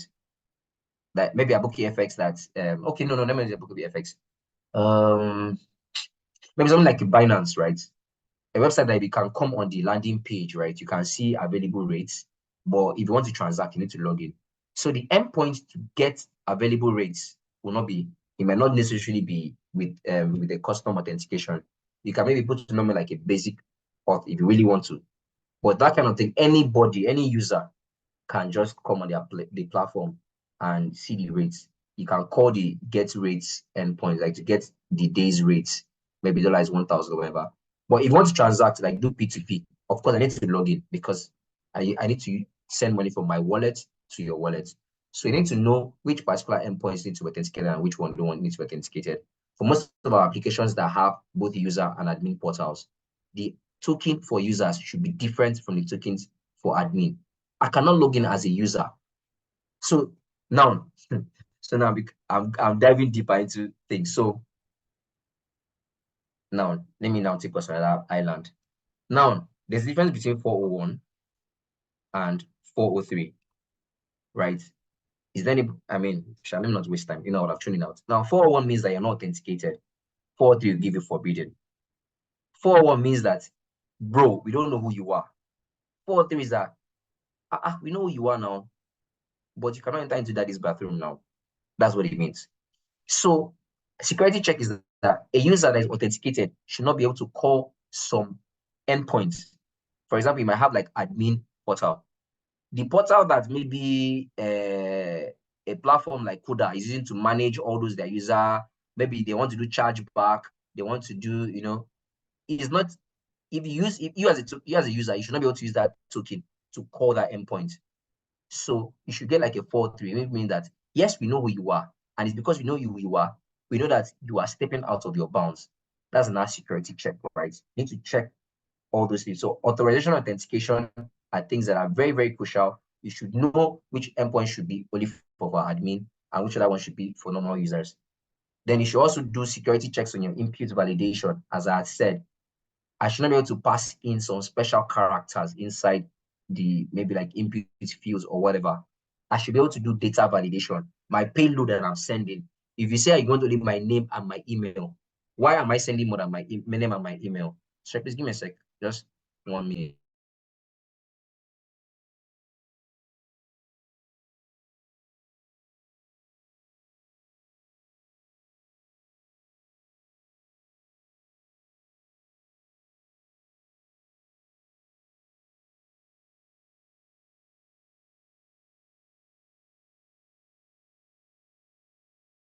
All right, sorry, let's take a quick water break. So yeah, so for MP validation, right, you have to make sure that you use the proper, if you even use the proper methods, right, and then you avoid all those, especially special characters, because there are all these injection attacks. When people are passing, say now use star, use this in all kinds of like SQL. SQL has to do with like database queries. It is not good at all. So you need to like check all that, right? Then you need to check the encoding part, like the content types that you're sending, right? You need to ensure that even to the parts that maybe like passwords that are being used, maybe like they are strict. You don't use password. You can't go and build a serious app that has serious people's information. And so you have to like check all that, right? Just for someone's message. Sorry, that's why I got a bit distracted. Okay. Then you have to also check that I told you guys that it's HTTP and HTTPS. So you check, is there SSL? Like, I mean, is it secured, right? On this platform, this API, is it secured? Like, are we running on HTTPS and all that? So that like those are some security checks that you need to, use. So that is like holistically looking at, I mean, we're going to have like a follow-up class, but holistically looking at your endpoints. I don't want to take you guys' time. There's only limited complete beginners here, but I hope you all have been blessed, right? But these are like three major pillars that you need to check in your application. Don't forget the functional part.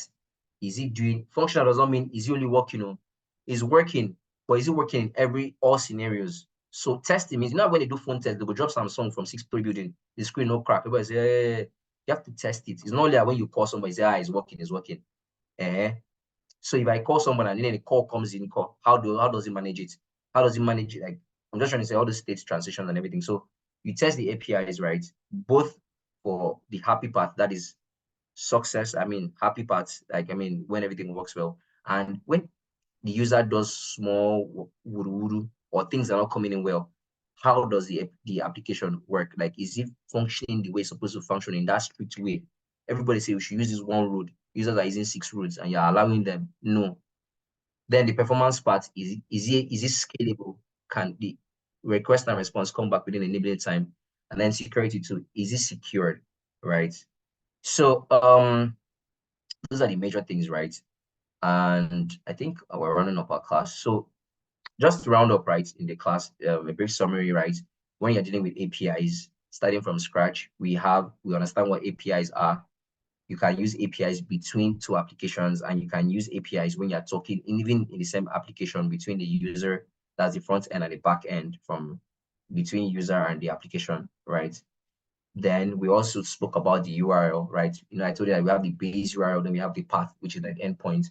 So we divide it into two. So the base URL is like a house. Then we have the path, which is like different rooms that you can walk into and do all that. Then I educated us on the different types of HTTP request, like the major types, right? And we had the word CRUD, which is create, read, update, and delete, and which is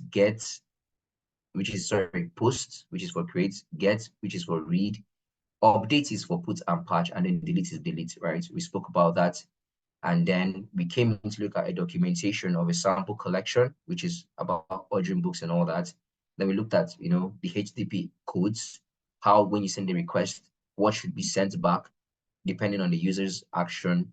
We looked at when it is successful, what is the code they should get when a user is faffing, what is the code you should get when the application is messed up, what's the application you get. And then we looked at how to test the major pillars of tests that you carry out: functional test, the performance test, and the security test. So that is like the summary of our class. I'll just take in a few questions here. You say, please, I'm like to know the difference between Selenium and Postman. Okay, someone said something, right? Cool. Yeah, but adding to what the person said, right? Selenium is mainly for like web automation, right? It's mainly used for web automation. It's an API mainly for web automation. When I mean web automation, you see, the web now, website, right?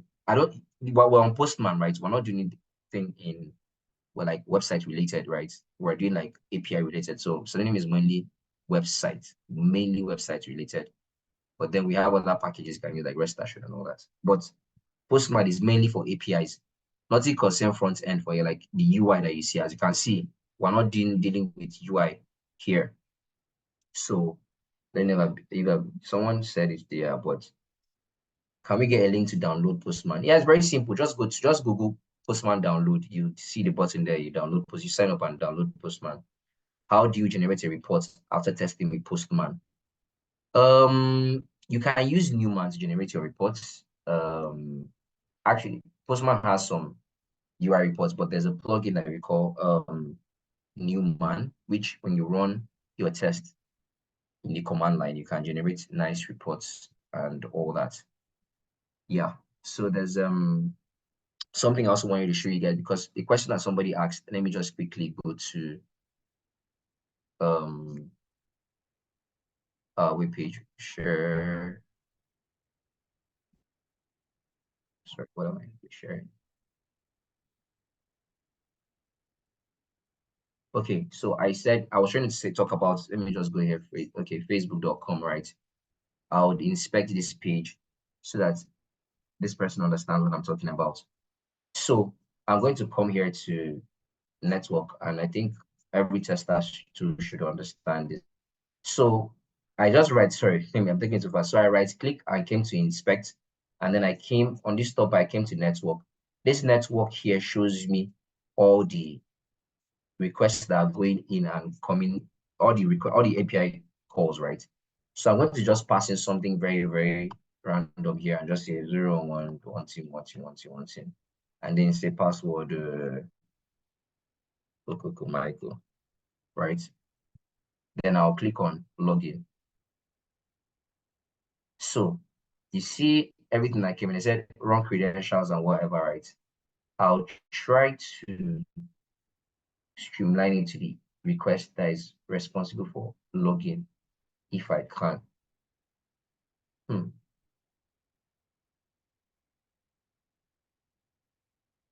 So that's how Facebook has implemented their own anyways. But as you can see, like this looks like a sample request with a token. See the token here, this is a token, right? And then this is a response. Don't know how they implemented this, but it doesn't really look so much like an API. But let me just go to KeyFX. But what I'm trying to say is that things on the web here, most things actually are powered by APIs, right? Let me just go to maybe login. So there are APIs that are shown in between these things. I'm just passing any password here. And then if I log in, so let me see if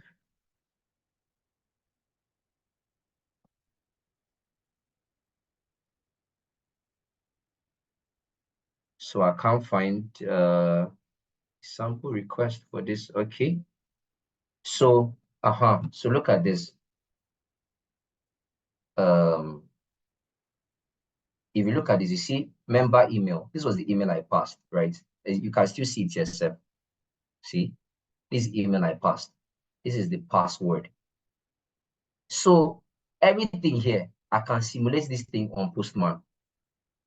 Look at the header here. It is a post request. Look at the base URL here, abokifx.com. Look at the path they're using, members/signing. What method? See, request method is a post. What is the status code? It came back with a 200, which is a wrong implementation because this guy was not signed in, right? Even this, so see the response that came. The response came back as HTML. And what did he say? He said invalid email or password. Can you see? But they sent their own in HTML. So you as a user, you're doing stuff on the front end, but you don't know that APIs are powering it. So they're using this API, right? And then they're communicating between whatever. That's why, I mean, the person that was asking that question just made me to say this. I don't want to take too much time. So I think we've covered enough for today, right? So let's give people back their Saturdays. I don't know, Henry, is this where I Yeah, yeah. This is why I Thank you take very much. questions. Yes, so Yeah, sorry, I was carried away thank by you very much. Yeah. Can you hear me, please? Can you hear me? Yes, we can. Yes. Thank you very much, Anko. That was like in-depth and very, very thorough.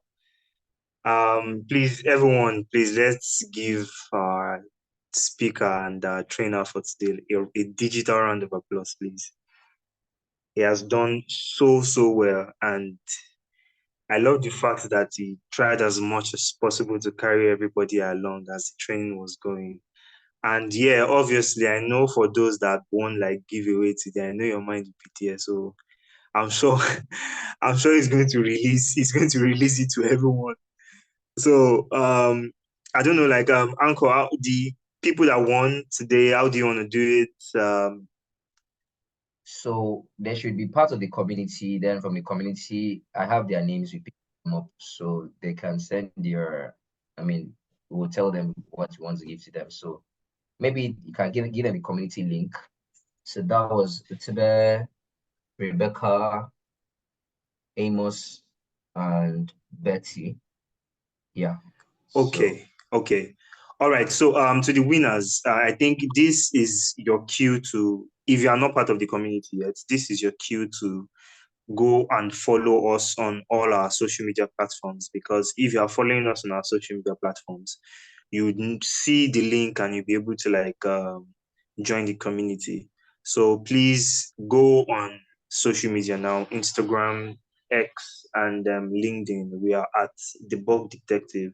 So follow us on social media, link to join the community there. So once you join the community, for those that have won, would get your gifts and the things you won across. So I'm so once sorry again, to thank you cut very you, much. I'm so sorry.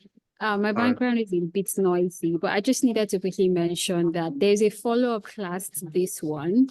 So what Uncle did is to just, whet, our appetite and just give us background knowledge to everything we need to know about APIs. There's actually going to be a follow-up class where you get the nitty-gritty of API testing and how you can, that Uncle did a bit of showing us that scripting part where, you can write your test for the APIs. And someone also mentioned, like, how can you generate reports for your API test? How can you run as a collection?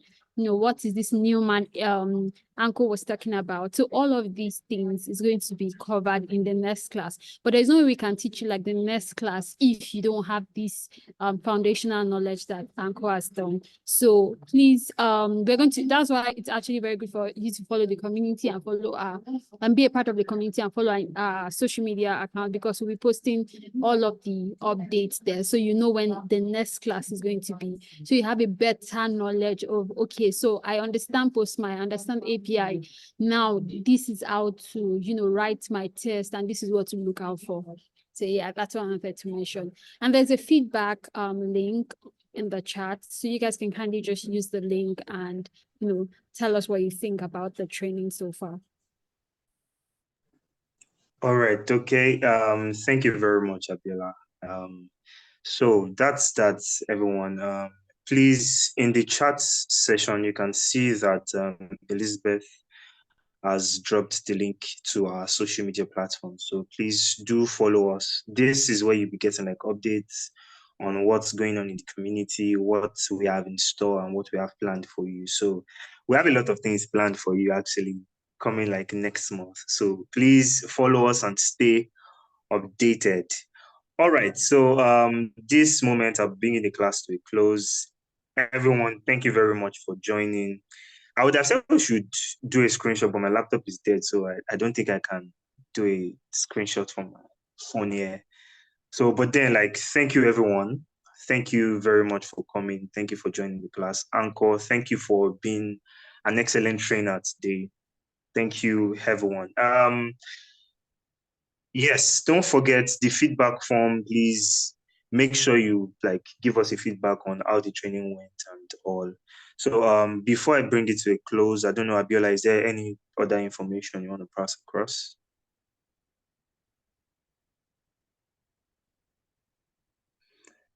Abela, are you there? Okay, so I think that's be it. Thank you everyone for joining the class. Really appreciate. And right about now, I'll be closing